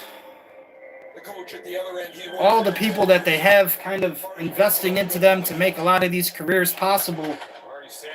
It's hard when you have absolutely nobody in your corner. So that for me, is going to be life-changing if anybody is ever like, hey, you know that music thing that you do? You want to do that for a living? You want to make some money from that? Absolute life changer if that could ever happen for me. Canadians working into the Sabres zone. Shot on net. That one parted away by the Sabres goalie. Now Sabres trying to calm it down a little bit here. Passing it around the boards in their own zone still. San Luis speeches to the team have become internet sensations. Well, like I said, when I think about the city of Buffalo, New York, we are a city of dreamers. I mean, this is a city that wants nothing more than to see the Bills and the Sabres win a championship. And I know the feeling all too well of still trying to see my dreams become a reality because we're all still trying to fight to make it happen. At the beginning of his coaching career, one closer to the end, yet they have just a wisdom in about the way they look at the game. Here's Thompson with some room. Thompson with a good shot on net, just couldn't get it past the goalie. Ends up with the puck back on a stick. H. Thompson gets it back in the Sabres defensive zone now. And yeah, it is nice, when the boys do make it to the championship, it is nice and everything because again, like I said, the dream here for the city of Buffalo is to win a championship. We have made it to a championship. We've just lost. So we've never been able to actually make the dream a reality of winning a championship. But we have played for one. And that's the thing that I always try to tell people. That's why, even though they want to make jokes about the Buffalo Bills in the 90s, how they made it to 4 consecutive straight Super Bowls and lost every one, at least the Buffalo Bills in the 90s made it to 4 straight Super Bowls. You can say whatever you want about Jim Kelly, and you can make whatever joke you want about the Buffalo Bills, but they still made it to the championship. I'm still waiting for Josh Allen to take us to 1 championship. And don't get me wrong, I love Josh Allen, and I love this current Buffalo Bills team that we have, but I'm still waiting to at least play for a championship here. At least a lot of our parents from the 90s, people that are no longer alive and breathing with us here today, they got to see the boys play for a championship, even if they lost. One thing that I always took away myself as an athlete when I played sports, people might want to talk shit, but if you make it to the championship, you made it to the championship. People will talk as much shit as they want. There's a lot of teams that didn't make it to the championship. A lot of teams got eliminated. Even if you lose in the championship, you still made it to the championship. And people will still say that you suck, the team is trash, whatever. I never really agreed with that, And that's part of the reason why I feel like I have a lot of disagreements with a lot of the Bills and Sabres coaches and a lot of their managers over the years, because I've seen them really make a lot of the wrong decisions and treat people the wrong way. I've even been treated unfairly myself, I feel like, when I worked for Delaware North. Not exactly the Sabres. I did work security for the Buffalo Sabres, but they never did anything very cruel or unfairly to me or anything. Unfair or cruel. I think really it was Delaware North and the Buffalo Sabres. And really, again, it was just, the Delaware North situation was when I had went back over everything that I previously did. The first time I was a runner for them, only making $7 an hour around the 200 level. Got done with that entire season. Worked every game, never had a problem. Did everything I was asked to do. Went back the next year, did security for the Buffalo Sabres, and actually was a part of the team. Which I will say this, if you ever work at an arena, it feels like security is the highest level of power that you will ever achieve. Everybody listens to you. Nobody can give you shit. Even if they give you shit, you have the ability to give them shit right back. Security is really the highest position of power that you can have. Unfortunately, I didn't care for it too much just because a lot of the rules and policies that they would have me enforce, I didn't agree with. There was a lot of times where I had to deal with situations where I didn't want to ruin people's night, and it always felt like a lot of problems with people were security and their rules, because you would have to tell people, hey, you can't bring a bag this size into the arena or whatever into the arena. I guess in Buffalo, people think that if I have a job, I make the rules and I say what goes. That's not how it works. I don't know if any of you out there in Buffalo, New York have had jobs. I've seen many American Express Platinum cards, and I've seen a lot of American Express Gold cards, so I think people out there in Buffalo do know what it's like to have a job.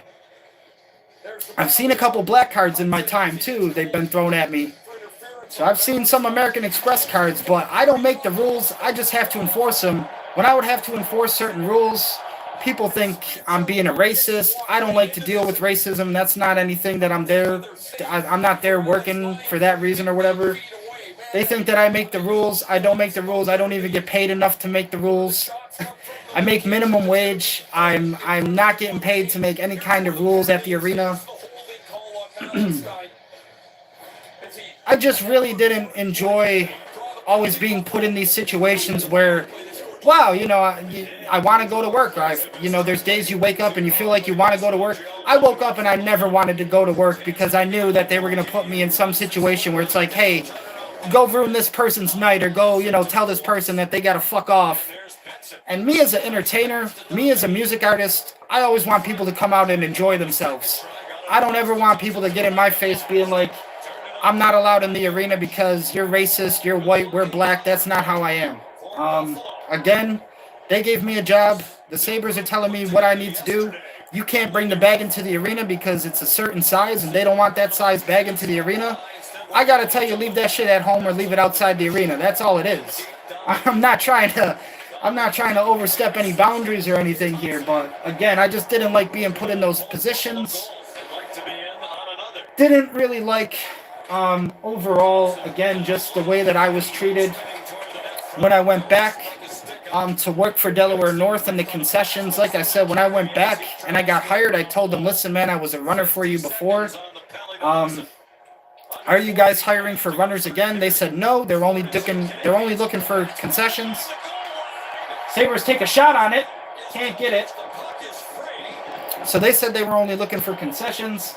I said, okay, why not? But, you know, at any point, if I kind of want to go back to being a runner, is it cool if I go back to being a runner? They said, yeah, sure. When I wanted to go back to being a runner, it was not cool anymore. There was no yeah, sure. They actually fired me like a couple days before my birthday, which I thought was fucked up. Because, again, I think the people that fired me, they weren't even the people that I worked with before. I had never worked with these people before. I wanted to go back and work with the 200 level. I wanted to go back and be a runner. I actually missed those guys, and they actually treated me like a teammate and treated me like a person. That's why I wanted to go back and help them. So I wanted to go be a runner again, and I think the people that fired me on concessions, they don't even know the type of worker I was. They don't even know the type of person that I was. When I was in emails with them and just saying, hey, listen, is it cool if I have my old job back? Can I just go back to being a runner? Even if it was for less money, I would have been like, okay, whatever. I think that they just felt like, because on the 200 level, you do have the ability to chill and get to watch the events a little bit more. I think that they thought, oh, you know, this is a kid who just wants to fucking watch the events and not work or anything. No, I'm there to fucking have a good time, and I'm there to work and help. It felt like when I went back and I got hired for concessions, they treated me like I was shit. They tell us to our face, you know, you're nobody here. They will treat you like a number. And this is an entire room of like 200 people at orientation. The concessions manager is telling us all to our face, you know, you're nobody here. You're not allowed to talk to anybody. You're not allowed to enjoy the game. You're not allowed to step away for a couple minutes and enjoy something, cheer some. You can't. There was a time where fucking, you know, you only have 10-minute lunch breaks, so you can't even fucking watch the game on your lunch break if you want to for 10 minutes, because God forbid somebody's going to rat you out and that's going to be a fucking problem.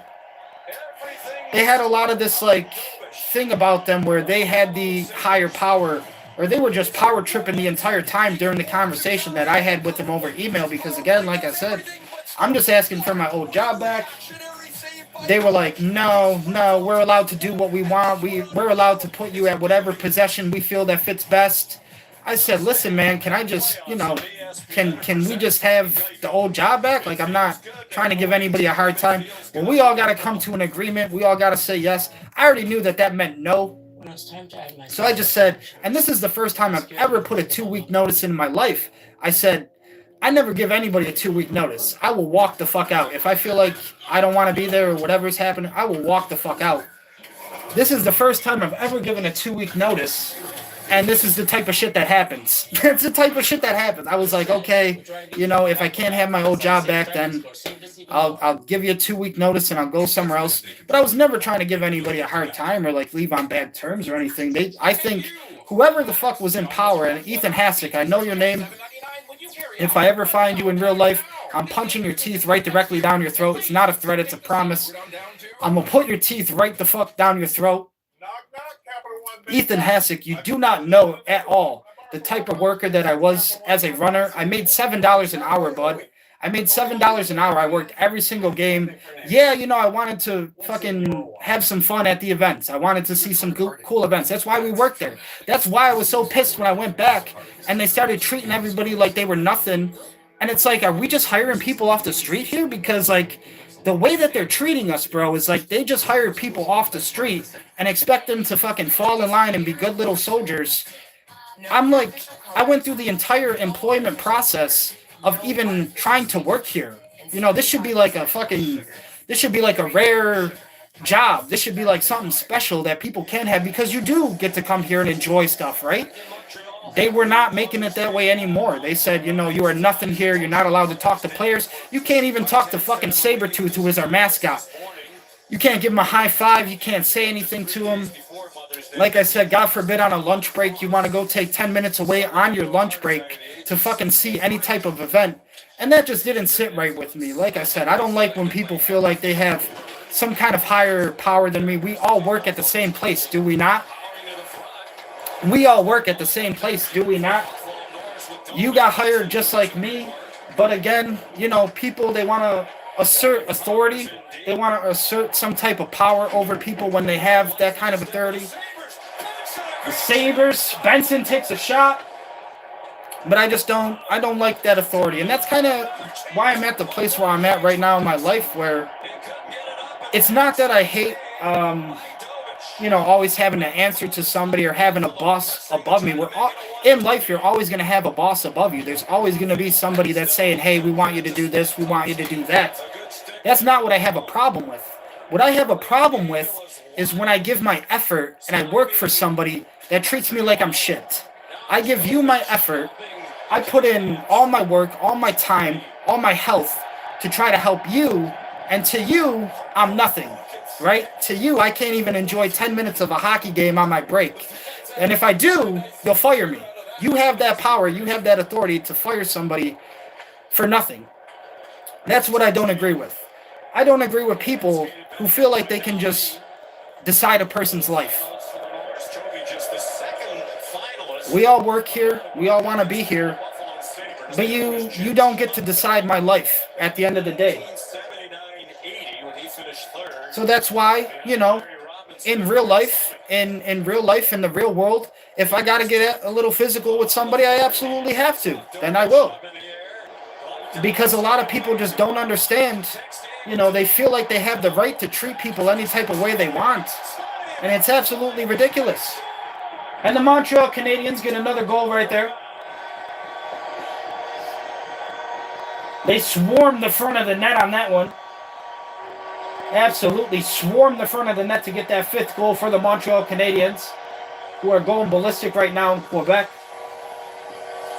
But yeah, man, I don't like people who feel like they get to decide if I can basically survive or if I'm homeless, if I'm not.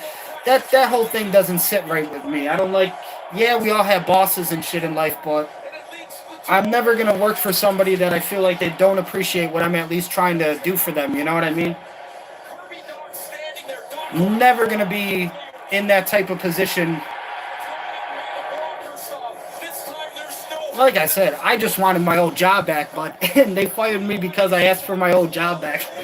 So fuck them, but like I said, I know if I was there working right now, I wouldn't be able to enjoy a lot of these opportunities and a lot of these live streams. I wouldn't be able to grow my channel, I think, the way that I want to.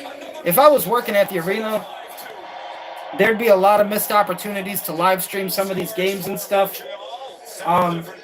Obviously, I wouldn't be able to live stream and chat and hang out with everybody. I'd be in the back room somewhere fucking slaving away, stockpiling a fucking case. Or stockpiling a storage room or something. Texier, pretty significant two-hander. And the game changes fast, doesn't it? I mean, it's 4-2. There's 3 or 4 pucks that... The Buffalo Sabres are down by 3 goals, ladies and gentlemen. It is a 5-2 game in Montreal. 10:20 left in the third. And this one really getting away here from the Sabres again. And it sounds a little bit reminiscent of how we were speaking in the last game for Game 2. At this rate, the Sabres would need a goal like every 3 minutes if they really want to stay in this one. With only 10 minutes left on the clock, that's basically 1 goal every 3 minutes.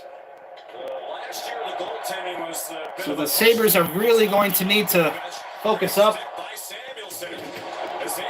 Kind of lock in here for the third and try to put these last 9 minutes away to bed. Had a nice game. He tried to get a return feed from Newhook, and it's cleared away. And Dobson's back on it. Doc is fourth of the playoffs.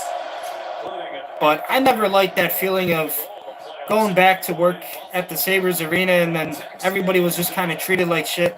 I didn't like the feeling that they were just like picking people off the street and giving them a job or whatever. Like I said, I actually went through the process to try to get hired, to apply myself to get hired, and again, I got a pretty good resume to show for it, so I don't know what other people's resumes look like or anything, or their work experience, but I feel like a lot of that stuff kind of just went over their head this time around, which is unfortunate, because I never wanted it to feel like, oh, we're just hiring anybody here. I mean, there were times I worked at the arena, and I'm literally, like, having conversations with people, and they're like, yeah, man, I'm not even a hockey fan. I don't even watch hockey. There were security guards who worked at the arena for security, and they're like, I'm not even a hockey fan. Don't even watch hockey. I'm like, goddamn, how are we hiring a lot of these people? I don't know. It's, for me, I like everybody to be, you know, included in the mix, and we all want to be here for a reason. We all want to work here for a reason, right? Why not enjoy ourselves a little bit? I'm not asking for fucking free tickets for my family or fucking free food for a lifetime or anything. We only got one life. Why not try to enjoy it, right? Even if it is just a hockey game for 3 hours. We only got one life. Let's enjoy the hockey game for 3 hours. But I don't know. A lot of places out there just suffer from, you know, a lot of people overstepping their power like that, where they just feel like they have authority to just ruin a person's life or, you know, take something away from them. I've always heard in my life, you know, when I've worked with people before, sometimes they'll say, you know, their biggest fear is losing their job, or they can't afford to lose their job. Listen, I would say to them, lose your job, because I've been in that boat way too many times. And I've fucking struggled way too many times, so I don't even worry about that anymore. I don't even fear that anymore. I know, you know, it's either try to take care of yourself or you're going to be homeless one day. And like I said, right now I'm kind of on the teeter-totter more of the homeless side. I'm so thankful and so grateful right now to still have my mom around. And that's another thing, you know, this house is my mom's, so if I ever do get the chance to make some rapper money, if I got rapper money, the first thing I would do is pay off her mortgage so she could own this house. She would own this house, and she would no longer have to worry about paying for it. Me personally, I don't feel like I'm ever going to have the chance to move out of this neighborhood until my mom passes away, which I don't really want to think about right now. But I really would like to get out of this neighborhood because it is a bad neighborhood. It's not really the greatest. It's absolutely gone downhill every single year. Every year it seems to get worse and worse. And I'm just being honest. So I do not want to be here much longer, but the only time I'm ever going to be able to sell the house or anything is, you know, when my mom is no longer here.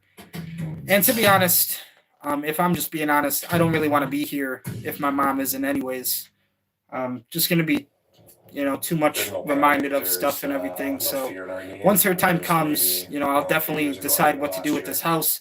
But until then, it feels like I'm going to be here for the time being, stuck in this fucking prison and this neighborhood that just wants to fucking, I don't know, man, rob people and treat people like shit. And it's just bad, but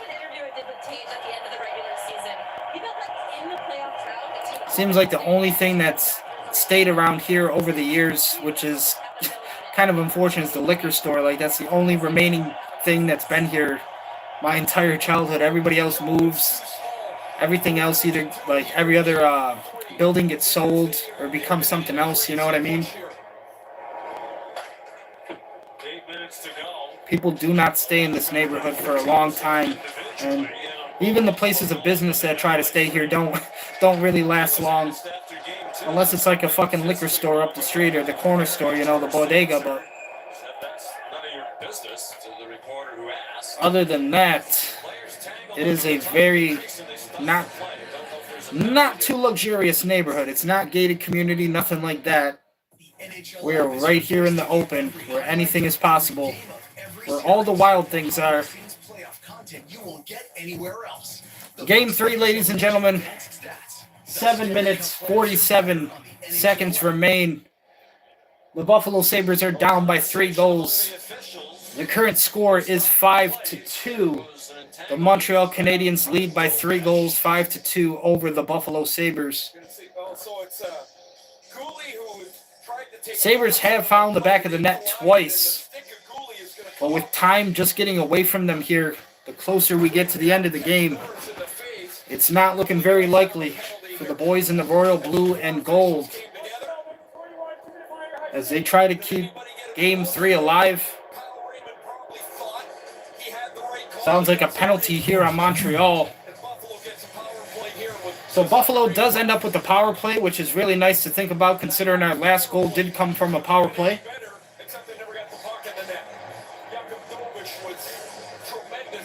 Gooley sent to the box for high sticking. That's a 2-minute power play for the Buffalo Sabres. And we really need it right now, down 3 goals here in the final, what could be the final third period of the game. Sabres lose the face-off in the Canadian zone. Lost face-off. Canadians clear the puck down the ice. Penalty kill unit doing their job. Now Sabres trying to get it back down the ice. Tage Thompson out there as well for the boys. There's Jack Quinn. Sends it around the boards for the pass. Now the Sabres with Tage Thompson on the attack. Dahlin lost control of the puck a little bit. Passes it to Doan, his right-hand defenseman. Thompson out there as well. As the puck passed back, Sabres might be looking for something in front of the net. Cannot find an opening. Now 1:11 remain on the Buffalo power play. Sabres still trying to find a goal, down by 3. Current score 5-2 as the Canadiens lead by 3 goals.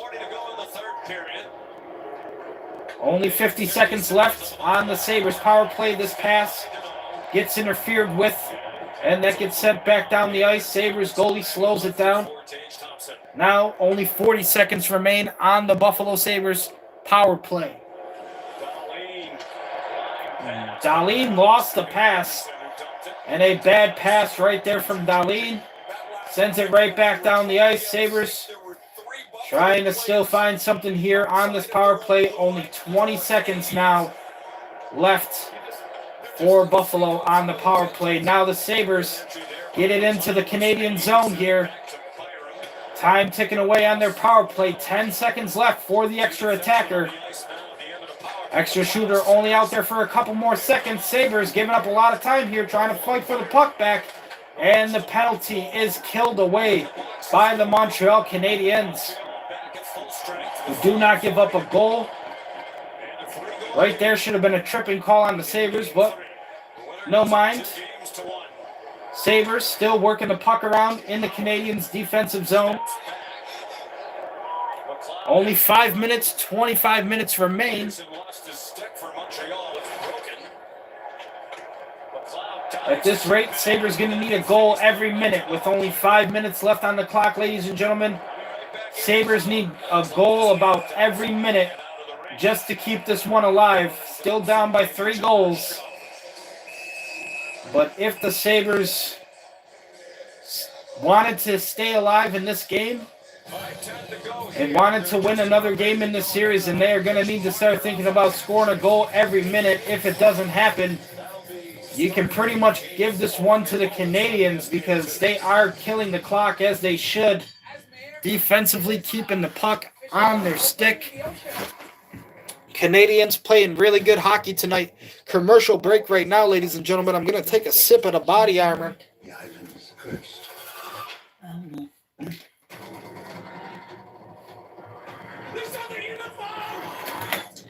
What town doesn't have a checkered past? Was there cannibalism?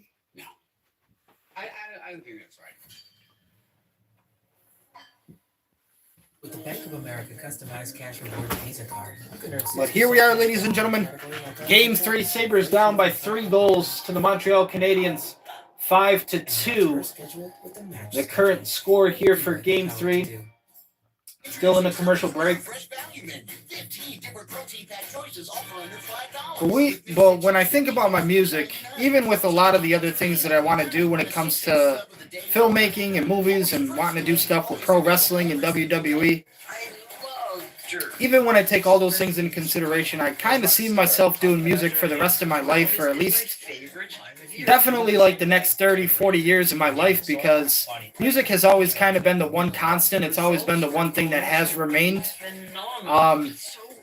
Even with all the downfall, even with all the bad times and all the struggles, all the times I've lost jobs, all the things that never worked out, all the things that were meant to be or just never happened in my life, music has always kind of been the one thing that does remain. So I feel like it's the only way right now that I'm ever going to make something of myself and actually, actually be able to take care of myself.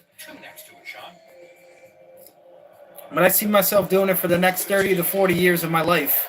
If that's how much longer I'm going to be alive. Going to be 29 this year, so almost 30. But I definitely see, music being in my life forever. I have so many more ideas of stuff that I want to do, things that I still haven't done yet that I still want to create and make a reality for myself. There's still so many things I want to do and create.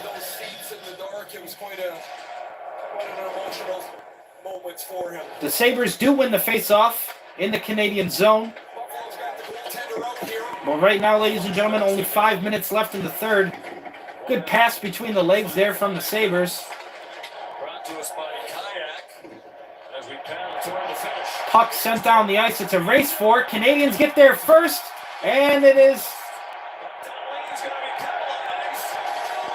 It looks like a Canadiens goal, but a Buffalo Sabres penalty as well. With five minutes left in the game, the Sabres pulled a goalie. That's exactly what the fuck I'm talking about. That is exactly what I hate to see. We have 5 minutes left in the game. The Buffalo Sabres pull their fucking goalie, and we take a big loss there as the Montreal Canadiens score another goal, making it 6-2, because apparently somebody thought it was a good idea to pull the fucking goalie out of the net with 5 minutes left in the game. Holy shit. Duane gets beat on the race to the puck. And it's not a penalty shot because it was a goal that was made. But yeah, that was going to be a penalty on Duane anyways. Like I said, guys, couldn't agree with the decision of trying to remove the goalie from the net with 5 minutes left in the game. Don't know what the Sabres were thinking there, but now you can pretty much chuck everything out the fucking window because 4 minutes and 30 left in the game. Time is pretty much out of reach here for the Buffalo Sabres in Game 3. They're going to need to get 4 goals in fucking 4 minutes. So a goal every minute. And with 4:20 on the clock, that one is definitely getting away from them. Like I said, couldn't tell you the decision to take the goalie out of the net. I don't like to see that type of stuff with 5 minutes left in the game. Buffalo Sabres, Lindy Ruff thought it would be a good idea to take the goalie out of the net. Why the hell not? Get an extra attacker out there, right? What could go wrong? That's what can go wrong, Lindy Ruff. That's what the fuck goes wrong in modern day hockey, in the NHL. That is my biggest fucking pet peeve with what these teams are doing. Why the fuck are we pulling the goalie with 5 minutes left in the game? Whose fucking decision is it to pull the goalie with 5 minutes left in the game? We're just going to give the Canadiens another goal, which is exactly what happened. Like I said, guys, one of my biggest flaws, I hate when teams pull the fucking goalie with minutes left in the game. There's no fucking point. There is no fucking purpose for it. You get the extra attacker, yes, but to what risk and reward are you going for here, buddy? Because the goalie that we are giving a paycheck to, we just took him out of the net. We left that shit wide open, unprotected. So the Canadiens might as well take whatever the fuck they feel like it at that point. But holy shit, how fucking stupid are these fucking coaches and these teams with taking the goalie out of the net when we are in these critical situations? It just doesn't make any fucking sense. You are throwing in the white towel, bro. You are automatically forfeiting the game at that point. Stop taking the goalie out of the net when we have 5 fucking minutes left in the game, Buffalo. Holy shit. No reason for it. No reason. What was a 3-goal game became a 4-goal game because you took the goalie out of the net. in the fucking Game 3 playoff situation. 3 minutes and 25 seconds left in the third. And like I said, ladies and gentlemen, we can pretty much talk the time away off the clock with this one because the Sabres had 20 minutes to make something happen here in the third, and it is just getting way too far away from them at this point.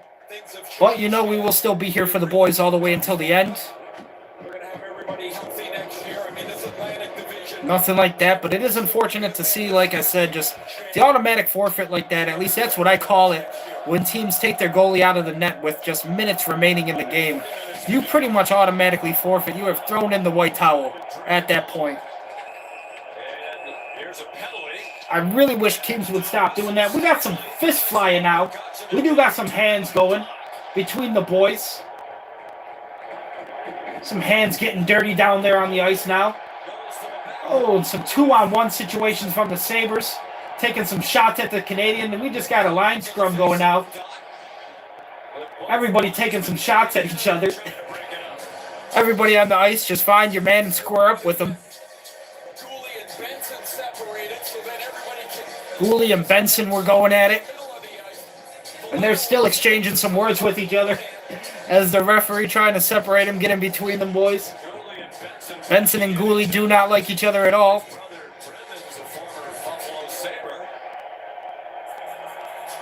Brennan Gooley, former Buffalo Sabre. The Canadiens and the Sabres still chirping at each other. Gooley, 21, has a lot to say to the Sabres. I'm surprised Greenway isn't out there for all that shit.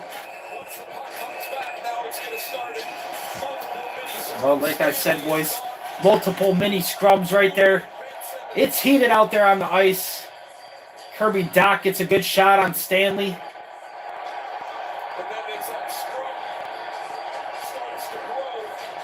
And then once one fight ensued, everybody pretty much started taking their shots.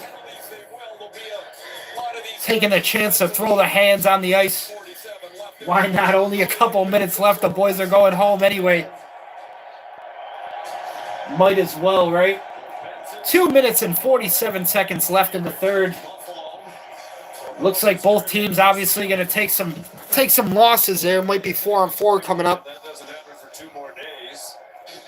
Gooley, Bolduc, Stanley, and Benson have all gone to the... But it is the Montreal Canadiens, ladies and gentlemen, leading with 6 goals to the Buffalo Sabres 2. So the Montreal Canadiens do lead currently with 4 goals, 6-2. Sabretooth got to lick them wounds. Sabretooth Tiger going to have to lick the wounds after Game 3. That Sabretooth Tiger, Sabretooth Cat going to be licking the wounds, trying to recover here for Game 4. But a lot of damage done to the Sabretooth Tiger tonight. And the Buffalo Sabres, not a lot of time we got to draw the swords. I did the one time for Tage Thompson. Love being able to say that. But it has been all Montreal Canadiens in this game.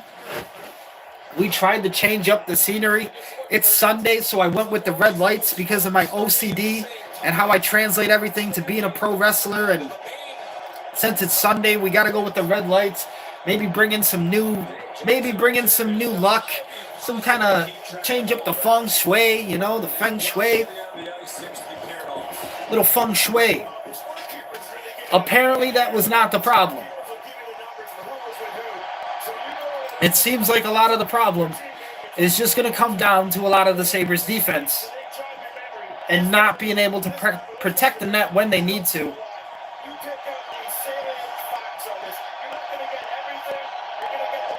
Montreal Canadiens are on their feet, and it is an absolute sea of red. They absolutely came out tonight in Montreal to show support for the Canadiens. Not seen a lot of Sabres jerseys in Montreal tonight, but the fans in Montreal are going to go home happy, and they don't have to travel too far either, because right now, this one looking more than unlikely for the Sabres as the Canadiens now on the power play with 1 minute and 50 on the power play and 2 minutes and 35 left in the third. So the Sabres, really at this point, body language speaks all for itself. The Sabre and the Saber-Tooth Tiger pretty much just licking their wounds at this point, trying to recover for Game 4. The question is, are the Sabres going to be able to recover in time? Because now, after tonight, the Montreal Canadiens will lead the series with a game advantage. So after tonight, looks like the Sabres going to be trying to fight from behind in the series. Again, Buffalo Sabres are the higher seeded team, had the better regular season record. But when we talk about this matchup itself, it was originally, in my opinion, supposed to be Buffalo and Montreal in the first round. I feel like Montreal took some necessary losses or some intentional losses on their season record towards the end of their season, just so they could take the lower seed, have the matchup against Tampa Bay, and they decided to give Buffalo the matchup against Boston in the first round. But it all leads to this matchup here in the second. Canadiens had to fight for it, but what should have been a matchup in the first round is now looking like it's going to be a Montreal Canadiens advantage in the game series after tonight. Now the Sabres do take a shot on the net, down a man. Montreal still on the power play, 15. Sabres working it around in their zone off the pass. 10 seconds left on the power play and 55 seconds remain in the entire game. Montreal Canadiens fans are on their feet, and for good reason. They paid the price of a ticket to come out tonight and watch a hockey game, and hockey game is absolutely what they got. Montreal Canadiens will walk away with a victory over the Buffalo Sabres in Game 3. 6-2. A 4-goal deficit for the Buffalo Sabres tonight. As the Sabres will still have to fight back on the road in the next game for Game 4 in Montreal. But we can confirm, ladies and gentlemen, Game 5 and Game 6 have been added to the schedule after these most recent Montreal Canadiens wins. So Montreal Canadiens really putting the pressure here on the Sabres. And with 1 second left in the game, we have another fight going on here. 2 Canadiens on 1 Sabre player. Looks like we got a couple fights going on along the glass. The horn already sounds. They just called the end of the game while the players were fighting each other. Not too many times you get to see that one. They pretty much took the puck to the Canadian zone, started fighting along the boards, and yeah, they rained the horn for the end of the game. So they said the Montreal Canadiens win it at the final 6-2. Sabres just have no chance at it at the end of the game. And Montreal Canadiens fans get to go home happy tonight with a win in Game 3. And now they get the advantage in the series. So it's Montreal Canadiens who lead the series right now in the best of 7 with 2-1 after victories in Game 2 and Game 3. So, ladies and gentlemen, that does it for Game 3. There you go. You can see the Canadiens celebrating a little bit there before they get into the next game, which right now it is Vegas and Anaheim going at it. Great series right there on the West Coast. 2 great teams. 2 of my favorite teams right there on the Western Conference. The Golden Knights and the Anaheim Mighty Ducks. Game 3 tonight, ladies and gentlemen. The boys could not get it done, unfortunately. Another loss here for the Sabres. Got to come back stronger in Game 4 if we want to make this series close or interesting at all, because right now the Canadiens have a chance to take it all. So, ladies and gentlemen, lights just went out there as well, so that's kind of my sign to get the fuck out of here. But thank you so much, ladies and gentlemen, Ghosts and Goblins, Witches and Wizards, Vampires and Werewolves, for your support, for hanging out with me tonight, watching a little bit of hockey. The lights did go off, so that's pretty much my sign to get the fuck out of here and end the stream now. Thank you again so much for watching. Current goal for me to hit 300 subscribers. Once we hit that goal, I will do something special to celebrate here with everybody on the channel for your support and for your contributions. Thank you again so much. Until next time, ladies and gentlemen, take care and peace, God.